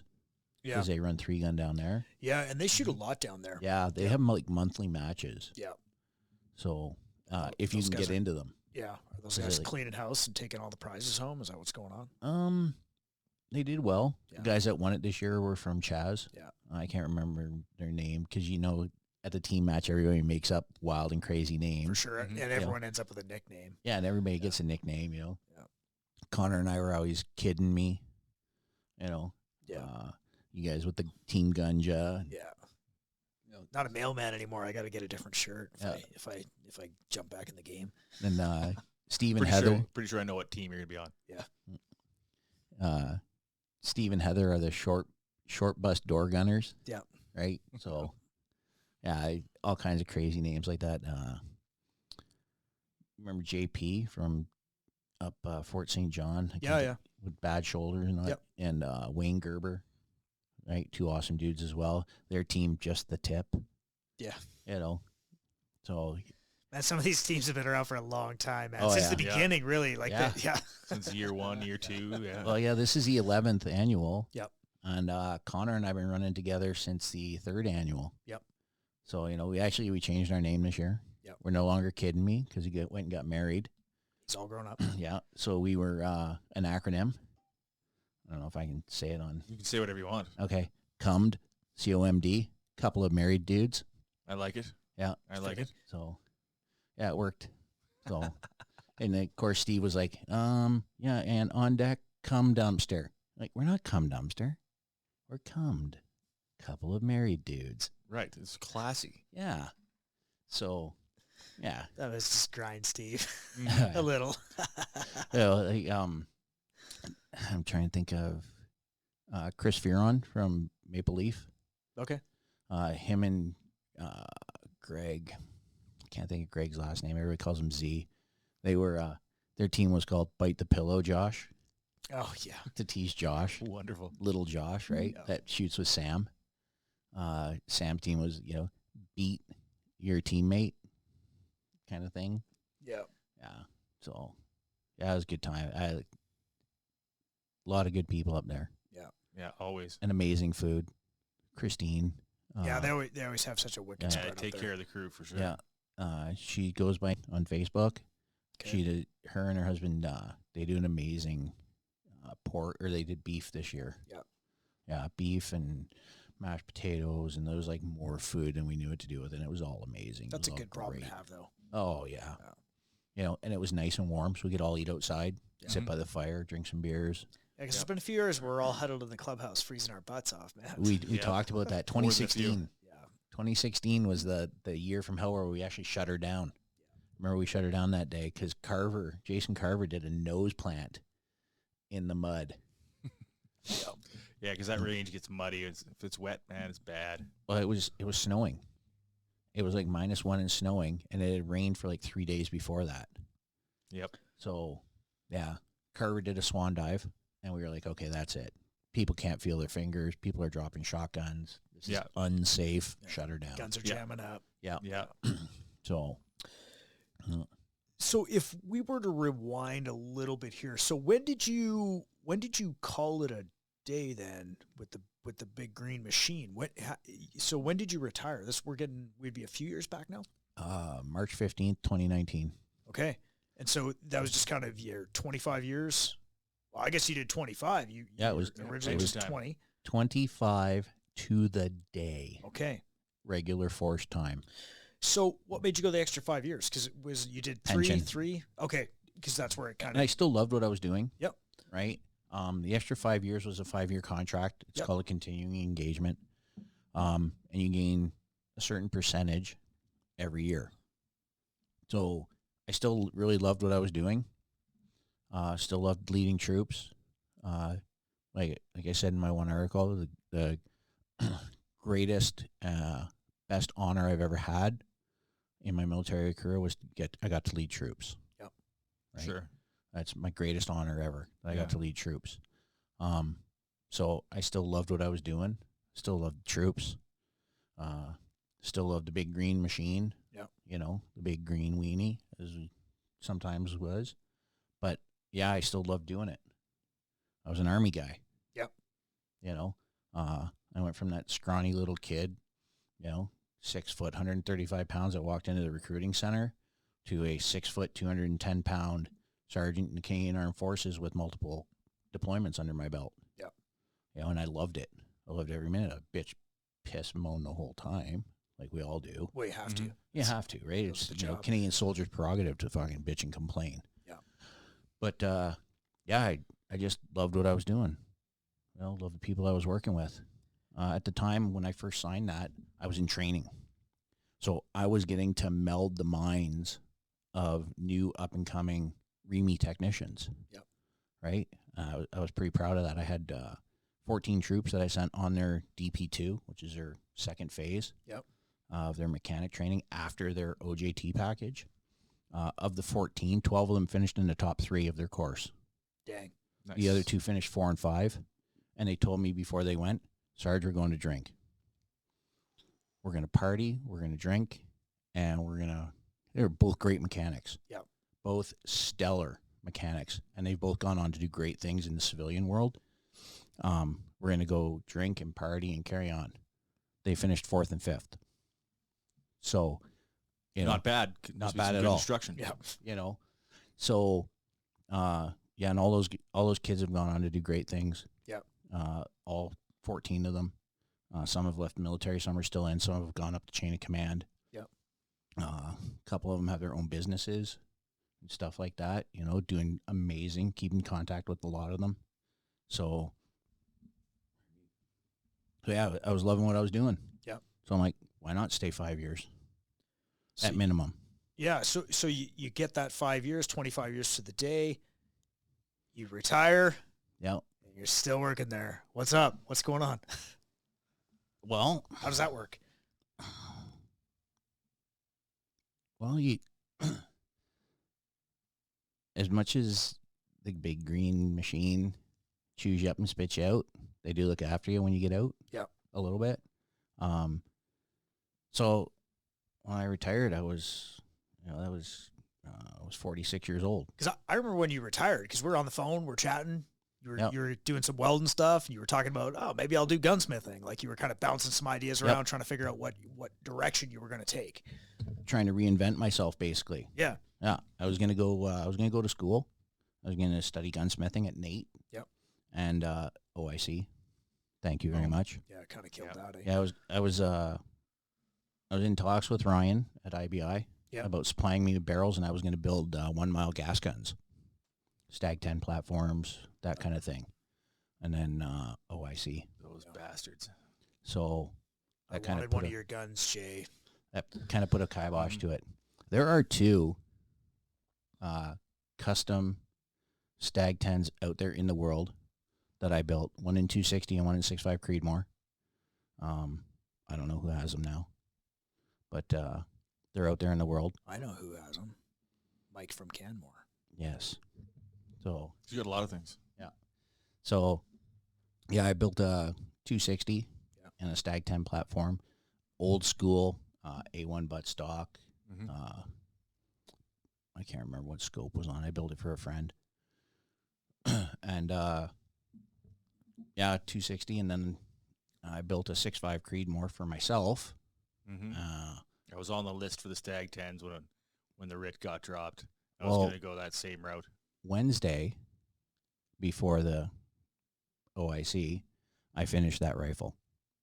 Put the last piece on my muzzle brake, Mm-hmm. and was building ammo. Was taking it to the range on Saturday. Was going to go zero it, sight it in. Had a nice Vortex Viper PST 4-16 on top. And that was going to be my moose gun. Yep. Right? Mm-hmm. And Friday morning, they prohibited it. Yeah, I got So- one of those too. My 11.5-inch BCM gunfighter landed in country 4 days after the OIC. Jeez. Eh? Mm-hmm. Yeah, I had a build I was building for competition. Darren calls us up. He's like, can you guys even still take these guns? We're like, let us check. Oh, The answer's no. Nope. yeah. The answer is no. So sad times, man. Yeah. Yeah, no, that was, so that's what I was going to do. I was going to build guns. Yep. And then that happened. And then it was like, what am I going to do? So I worked on a farm for a little bit for some really nice people, awesome people. And then this gig came up on the base at Supply. Yep. Totally outside the mechanic world. Doing hazardous material disposal for the base in Wainwright. Yep. Used oil, used fuel, Mm-hmm. batteries, stuff like that. So I was like, I really like the farm. I really like working out here. But you guys don't have a paid vacation plan. Yeah, there's some perks that come with. Because being a retired service member, if you become a civil servant, you can roll your vacation time into your new job. Okay. So, like, it took them a little while to sort it out because I'd been out for like 3 months. But yeah, right into 5 weeks paid vacation. Right? Wonderful. Yeah. And then when you get to 28 years, which I just combined time, which I just did, you get another 5 days. Wow. So when they say like 6 weeks paid vacation, that's working days. Yeah. Doesn't include weekends. Mm-hmm. You know, plus sick time. Yep. 10 hours a month for sick time.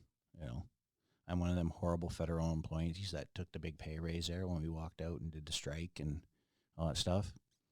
Yeah, I'm one of those guys. So is Well, it, it works for you. so your job now, is it a federal position then? You're working for Yes, the it Fed? is. Okay. Yep. I work for the Department of National Defense. Yep. As a civilian employee. Okay. So like I was saying earlier about, you know, we have civilian mechanics. Yep. Mm-hmm. They have civilian cooks. They have civilian supply techs. Pretty much in Wainwright, if there's a military position, there's a civilian position that is co-working with them Okay. because military can still deploy. The constant are the civilians. The guys that are there 7:30 to 4, Monday through Friday. Yep. You know, military people come and go. They Right. get posted. They get deployed. They Move around, do the move around, thing. get out. Yep. Mm-hmm. Civilians are the constant. You know, they stay there, and you get guys with like 35 years civil service, and one of the fellows I work with, between his Army time and his civilian time, he's got just over 40 years Wow. combined time. He was a sailor, Yep. Navy guy. Okay.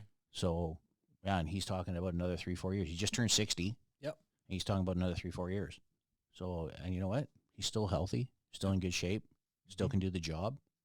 So why not? Yeah. You know, his kids are all grown and moved away. He's just basically buying toys. Yeah, just doing what he's doing. He likes coming to work. Yep. He's good Nothing at wrong it. with that. You know, and he's good at his job. Yeah. So why not? Right? So you done a little writing for the Havok Journal. How'd that start? Just before I got out of the Army, the military's come a long way to the better of helping people transition. So when I went in for my last medical, they're like, hey, do you want to talk to a doctor?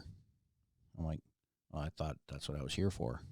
They're like, no, like a head doctor, you know, because you've been around. You've been places, you've seen things, you've done stuff. Mm-hmm. I was like, I don't know.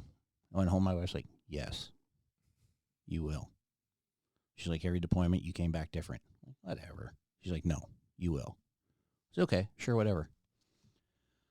So I went to see a doc, basically told him my military life history and everything that I'd seen and done and places I'd been and stuff I'd witnessed and stuff like that.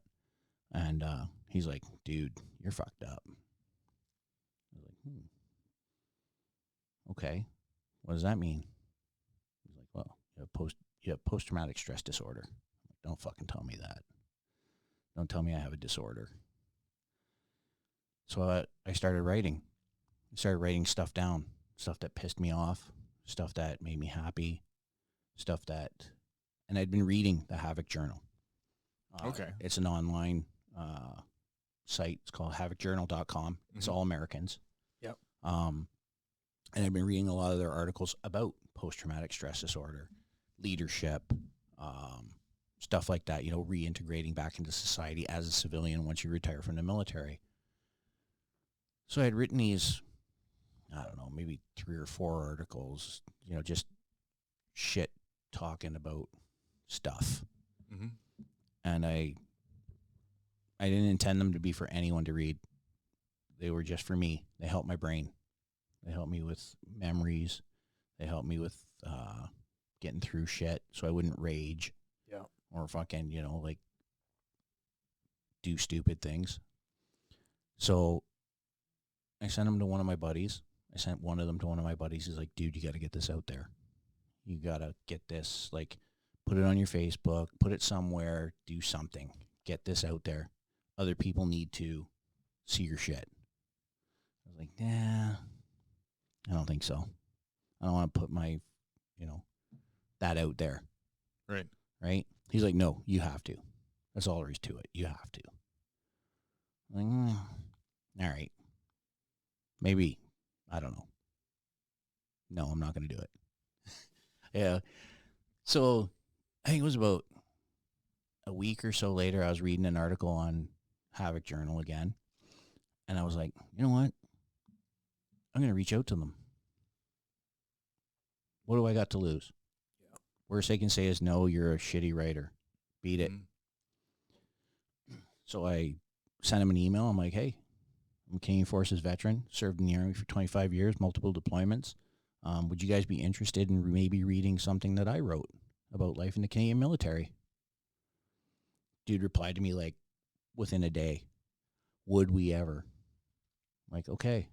Yeah, because the Canadian military is awfully quiet, man. Very few people that have served in it have either written about it or are willing to talk about it. Quiet professionals. Yeah, for sure. Right. Yeah. Which is it's respectable for sure, but I think there's also value in kind of shedding a little bit of light on it too.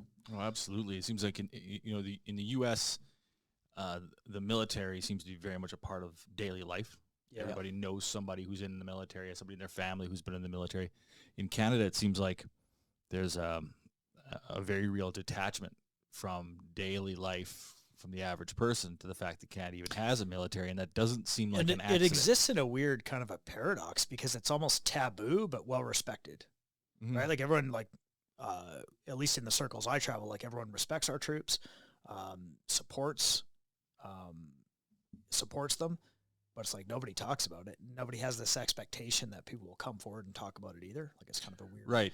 Especially since the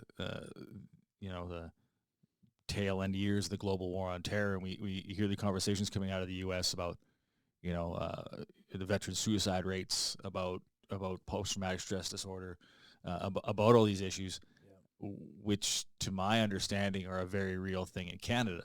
Definitely. But it's not spoken about in the media or popular culture really at all. It seems like as much as the military does try to help veterans, there's not a lot of that help coming from the general population because they don't know. But there is a lot, and there's a lot more now. When I did a couple seminars just before I got out, the things that are out there for veterans, it was almost too much to take in how much was out there. The civilian world just doesn't hear about it. Really. Okay. Yeah, that's fair. Have you guys ever heard of helmets to hard hats? Nope. Can't say I have. It's a great organization that gets military members into trades outside the military. Gets a lot of their qualifications recognized in the civilian world. There's all kinds of other Wounded Warrior. Of course, we have Wounded Warrior in Canada. Yeah. The big one is the helmets to hard hats. There's Soldier On. There's another really good one. But there's so many companies, big companies. CN Rail employs tons of Army dudes that retire. Because the guy's going to show up, the guy's going to be there, he's going to be a hard worker, yada, yada, yada, A, B, C, D, all that good stuff, right? Like I say, it was almost overwhelming. I can't remember how many different companies were out there, send us your resume. Send That's us your resume. As soon as they find out you're military, send us your resume. Yep. But the civilian world doesn't really hear that. So they reply to your letter or your email. They're like, "Yeah, send it." And then what happens? So I sent them one of my articles. I can't remember which one it was, the first one I sent them. And it was just raw, like totally raw. And the guy replies back like 2 days later. He's like, check these changes, see what you think. And he put in some punctuation, basically. Yeah. Couple grammar things. And he did it on like a Word document or whatever, and it was all in red, what he had changed. Yep. Yep. And it was very minimal. And he's like, dude, I like how raw this is. If you give me the go-ahead, this will publish on like Wednesday or Thursday. It was a Monday. I was like, oh, shit. This is real. And before you get to what happens, is there anything holding you back, like non-disclosure agreements or anything, like based on your service? Obviously, there's things you can't talk about that are whatever operationally. Obviously, you're bound by there's things you can't say, but was that a factor at all? As long as you stay in your lane. Okay. Like even talking tonight, that's why a lot of the stuff I would say, like, I don't know where that decision was made above my pay grade. Sure. I don't, everything I wrote about was about me. Okay, fair. Right. And about guys I served with. Yeah. And I wrote one about the guys I went to Bosnia with in 1997. Yep. And before I wrote it, or before I sent it out to the Havok Journal, I contacted every one of them. And I was like, boys, I want to tell our story. If any of you don't want me to do this, let me know and I'll fucking delete it. And every one of them came back and was like, dude, send it out. Nice. Send it. Awesome.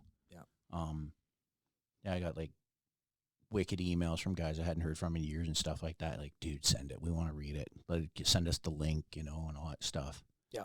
So wrote a few articles, sent it in. They really liked it. Wrote a few more, and it really helped with my brain. Yep. It really helped with getting through a lot of shit.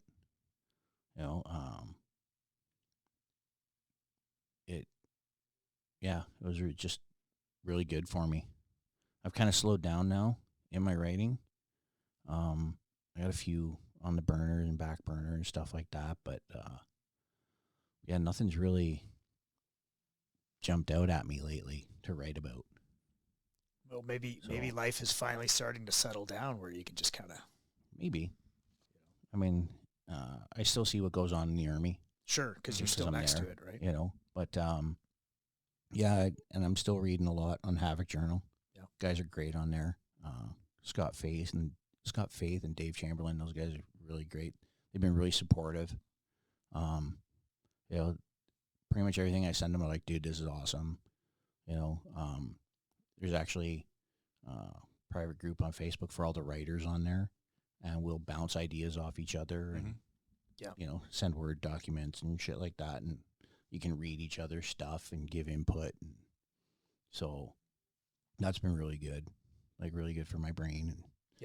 And just getting shit out and off my chest. And I mean, there are a couple in the works, like I was saying. There are a couple of writings in the works, but it's I'm trying to be a little politically correct with them, some of them. It's understandable. Oh. There's a lot of stuff to not be politically correct about these days. Yeah. Well, and I don't want to sound like that disgruntled old senior NCO that's crusty and just hates everything and hates everyone, and because that's not who I am, right? Like, there's a lot of things I don't like, but a lot of things I do like, so I don't want to, and sometimes I get off on a rant when I start to write. Yeah. And it's nothing wrong with that. When I read it back later. But I would say just from even my time knowing you, though, I would say like overwhelmingly, it seems like your experience through all of this has been more positive than negative. Dude, you got to be positive, man. But, well, I mean, your personality, you're a very positive person. So I would say it's not like you're at the end of this career and you're bitter and disgruntled. That's not the impression I get. We can talk offline. Yeah, sure. Yeah, no. Because, But obviously the organization isn't perfect. We all know that. God, no. No. Nor am I. And, right? and it would be really easy to, from a political perspective, to go off the fucking rails Oh, dude. about how neglected, underfunded, et cetera. I could use a bunch of other words. Yeah, but I'd say the list is quite broad at this point. it would be, right? And you look at the fucking puppet running our country right now, and it would be hard to have a super positive. And I feel for the guys that are just coming up now that got in. I feel for the guys that were washed out for personal health decisions over the last few years. Like there's been a lot of things that were Mm-hmm. they just started a lawsuit, eh? Yeah. All those dudes. Yeah. My personal opinion, I hope they fucking take the military for every penny. Yeah. I really do. Not that many pennies left. I hope they take them for all of it. Yeah. Right? We lost good soldiers. A lot of them for the Sailors, sounds of things. Airmen. Yeah. Man, I know some of these kids. They're young, switched on. Like these are the guys that you would want out there serving. And what are they doing? Well, they've moved on to other things now. But it's unfortunate because I mean, good for them because these are highly employable people with good mindset, good skill set, and they've moved on to other things. But the unfortunate side is those are also the kids that I would want looking after this country. Yeah, exactly. So, well, and you're losing it. You're losing a generation. So when you're losing all that knowledge that was earned overseas, that came back, and I don't think you can't teach it. And once it comes back, there's a whole generation or two for sure that aren't going to have that leadership and aren't going to have that experience to draw on. Yeah. And I think it's, I mean, whatever Dallas Alexander talked about it with Sean Ryan. Yeah, he was like, saw that. Fuck, you selected me, Mm-hmm. right? So here we are. You got all these, people that were chosen to do the thing, and then it turns around. It's like, well, you don't conform to our ideals. I know, but that's why you picked me. I thought I was hired to not conform to certain ideals. Don't you want me to be an independent thinker? Like, whatever. Oh, here we are. So what's next, Jay? I'm going home tomorrow. Day by day. Yeah, day by day, year by year. Did you sign a contract for the civilian gig now, or is that just kind of like you just rolled into that? I'm there. As long as you're there. Yeah, I signed a letter of intent to work there. Okay. So I can retire anytime I want or quit or. Your wife's still nursing. Michelle's still nursing. Yep. She still loves it. Digs it. Sure. Yeah. We'll roll with that. Yeah. She loves her job. Yes. She loves nursing. Yeah. Obviously, it's the same political bullshit with the any government organization as far as the. Yeah, it's a little different. I can't really speak on her. No, job, for sure. But it's she loves what she does as a nurse. She loves nursing. Is she getting close to where she's thinking about retiring and hanging it up? Yeah, we are. We both are. And you as well? Oh, yeah. Finally at the point where... Does retirement look like Wainwright, or does it look like somewhere else? Grand Prairie? I can't say because my wife may watch this, but... Yeah, fair enough, man. If I had my way, and I'm not going to get my way, because something I promised Michelle was she would follow me anywhere for my military career, and she's been an amazing military wife. Yeah.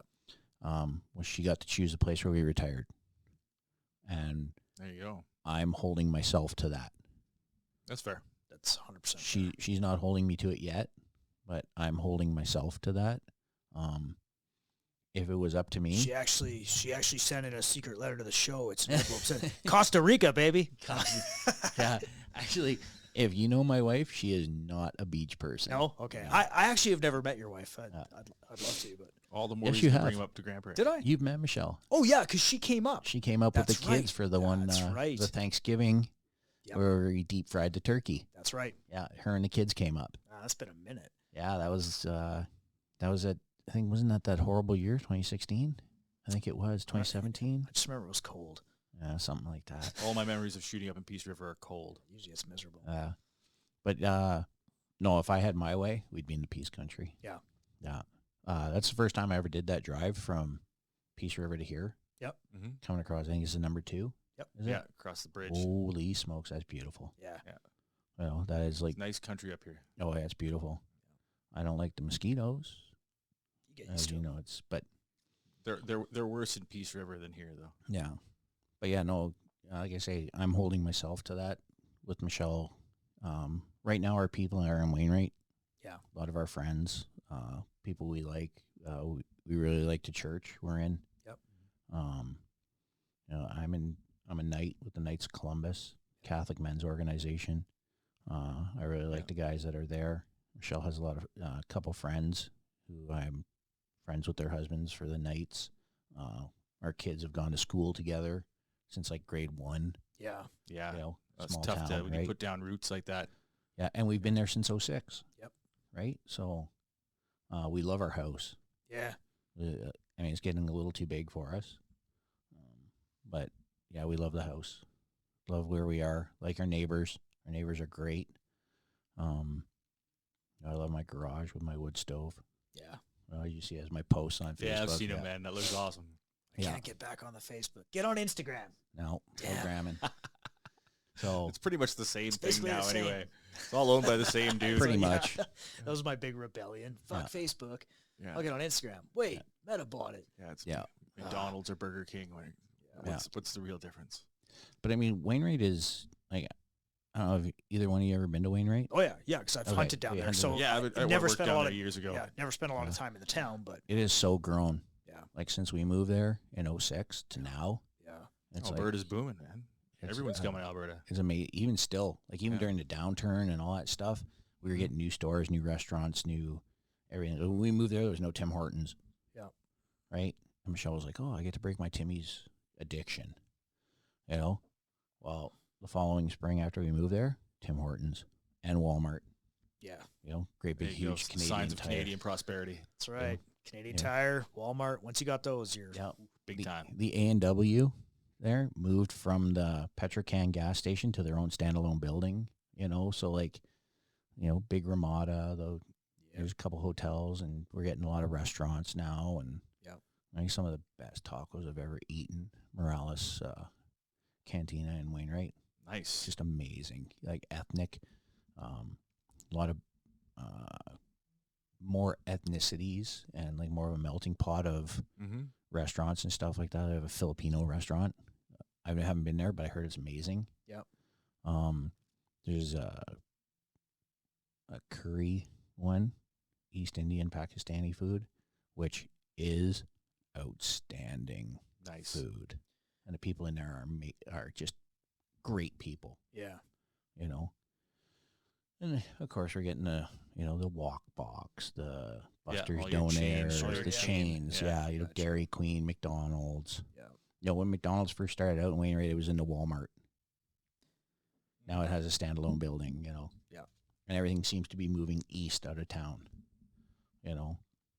When I was originally there in 1994, it stopped at like the grain cleaning thing, and now it's like 6 blocks past that. Yeah. Yeah, that's You like know? Grand Prairie. It just keeps Yeah. growing and growing. I think most towns and centers in Alberta are like that. It's just Yeah. growth all the time. Yeah, it's all the good. time. We like it there. I mean, some of the greatest hunting in all of Alberta. That's a fact. I'm not going to take away from the Peace Country for their hunting because I haven't hunted up here. But within 40 kilometers of my house, I can hunt moose, deer, elk. Yep. Both Mhm. species of deer. Yep. Yeah, it was- same up here. Yeah. Do you get to hunt on the base? Um, Do you guys? same as you, draw. Okay, it's by draw. Yeah, Yeah, I it's wasn't by sure draw. I wasn't sure for service members if they kind of.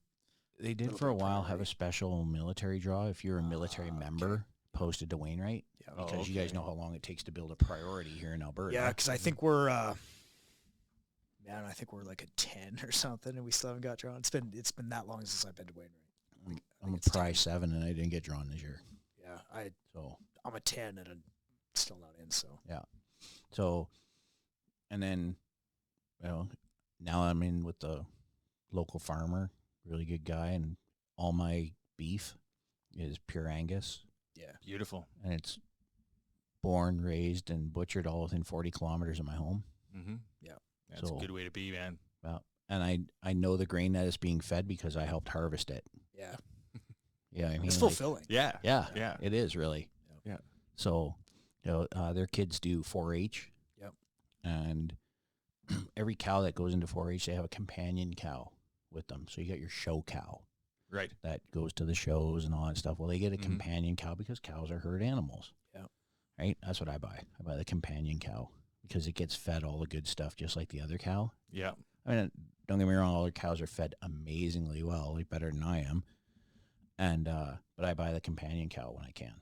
Yeah. You know? Yeah, that's a good deal, man. Yeah, in halves and quarters, and or I'll go out there and I'll work for them for a couple days, and they'll pay me in beef. You know, I'll work it off in beef, which is awesome. Yeah, that's good wages, man, especially with the price of beef now. Yeah, and they're like super. It's a family run operation. Super awesome people. Took me in like I was family, like from day one. They hardly knew me. We met because I went hunting gophers on their property. I answered a Facebook ad about hunting gophers on their property. Yep. Mm-hmm. Got thick with gophers down there, eh? Oh, yeah. So I went like 2 or 3 times, brought the kids, and at the end of it, I had the kids thank them, you know, like as you should, you know, Mhm. thank the landowner. Made the kids go in and thank them, and then just kind of stayed in contact. And when I retired, they're like, "What are you going to do?" I don't know. Well, why don't you come work on the farm? We could use a mechanic. We can run a tractor, drive stuff. Like, fuck yeah. Yeah, why not? So, no. It was really good. It was probably the best transition job I could have asked for. Because it matches all your skill sets. Yeah. Mhm. It matched all my skill sets. Quiet. I could, Yeah. yep. It was great. You know, and I still tell them to this day, if you guys had a vacation package, I would have stayed on the farm. Yep. Yeah, not many farms have vacation packages. Yeah. No. It's just the way it is. Yeah. You know, you can't blame them for that. No, No. for sure not. That's exactly just the way it is. You know, if you're not working, you're not getting paid. Yep. Which you know, on an operation like theirs where it's family run, can't afford to have a guy gone for 5 weeks. Mm-hmm. No. You A know, lot of it's seasonal. yeah, You know, they're making their money when they're making their money, once, twice a year, maybe. yeah, and they, you know, they do crops as well as cattle. So you know, you're seeding, you're Mhm. harvesting, you're moving cattle, you're buying, selling cattle. They have a artificial insemination program that they're really big on. Mm-hmm. It was 2 years ago they won like bull of the world or something like that. The world's or North America or something Yes, like they that. got some good genetics out there. Amazing genetics. Yeah. You know, and so yeah, they're just fucking amazing people to work for. Like I can't say enough good things about them. That's good. Cool. You know, and they treat me well. So where you're on Facebook? Where can people find you? Facebook. Facebook mostly? That's about it. All right. Yeah. Facebook. And I'll make sure I post the link down to the Havok Journal in the Yes. description of this Yeah, so those people can guys see are what you're awesome. writing. Down in the bottom. Yeah, I've been sharing your stuff as you put it out. Yep. I appreciate that. Try to get it out to as many people as I can. Just like I said, I think there's a You got to text it to me. I'm not on the Facebook. I think there's a I don't want to say a lack, but I think there's room for more conversations with Canadian veterans, Canadian service people in Canada. I think more of the stories need to be told. I think it'd do some good in the population to see who they've got who are writing that check for them and to doing that lifetime of service. Yeah. With the way things are, I think we're going to need to have more good people, and it's just part of our community, part of our national community, part of our provincial community, and part of our smaller town community. I think it's good to have these conversations and let people know like who's out there doing that thing. So yeah, we got great people. Yeah. Canadian Armed Forces has some of the most amazing people you ever meet, from Newfoundland to BC to the Northwest Territories, Ellesmere Island, wherever they're from. Some of the greatest people I've ever had the privilege and honor to serve with were in the Canadian Armed Forces. Regardless of trade, regardless of background, gender, whatever they were, some of the greatest people I've ever had the honor and privilege to work with wore the Canadian military uniform, be it air, land, or sea. Yeah. Amen, man. Thank you for your Beautiful. service, Jay. Really appreciate you. Thank I you. hate that. Fuck, I hate that. Thanks Yeah, for I know, coming. that's why I said it. I know you I said, did. fuck you. Yeah, I lit up a guy this weekend for calling me sir. I didn't say sir. I said thank you for your service. Yeah, I know That's it. different, man. I lit up a guy for actually John Hickley. Because I actually watched you tear up a guy who called you sir. You're like, I'm a sergeant. I fucking work for a living. Yeah. Yeah. And I teased John Hickley. He was in the Royal Air Force. He was in their, I think he was in their infantry kind of thing, right? And I tease him all the time. Just, we go back and forth at each other, British, Canadian, Army guys, military guys, and stuff like that, right? And he called me sir this weekend. I'm like, oh, really? Fuck you. I called him the C word. With a Y at the end. Yeah, well, that's the British version. Yeah. So he was like, fucking hell. Nice. Awesome. He's a good dude. All right. Well, thanks for coming, Jay. Thanks for having me. I appreciate it, man. And we'll talk again soon, I hope. I hope so.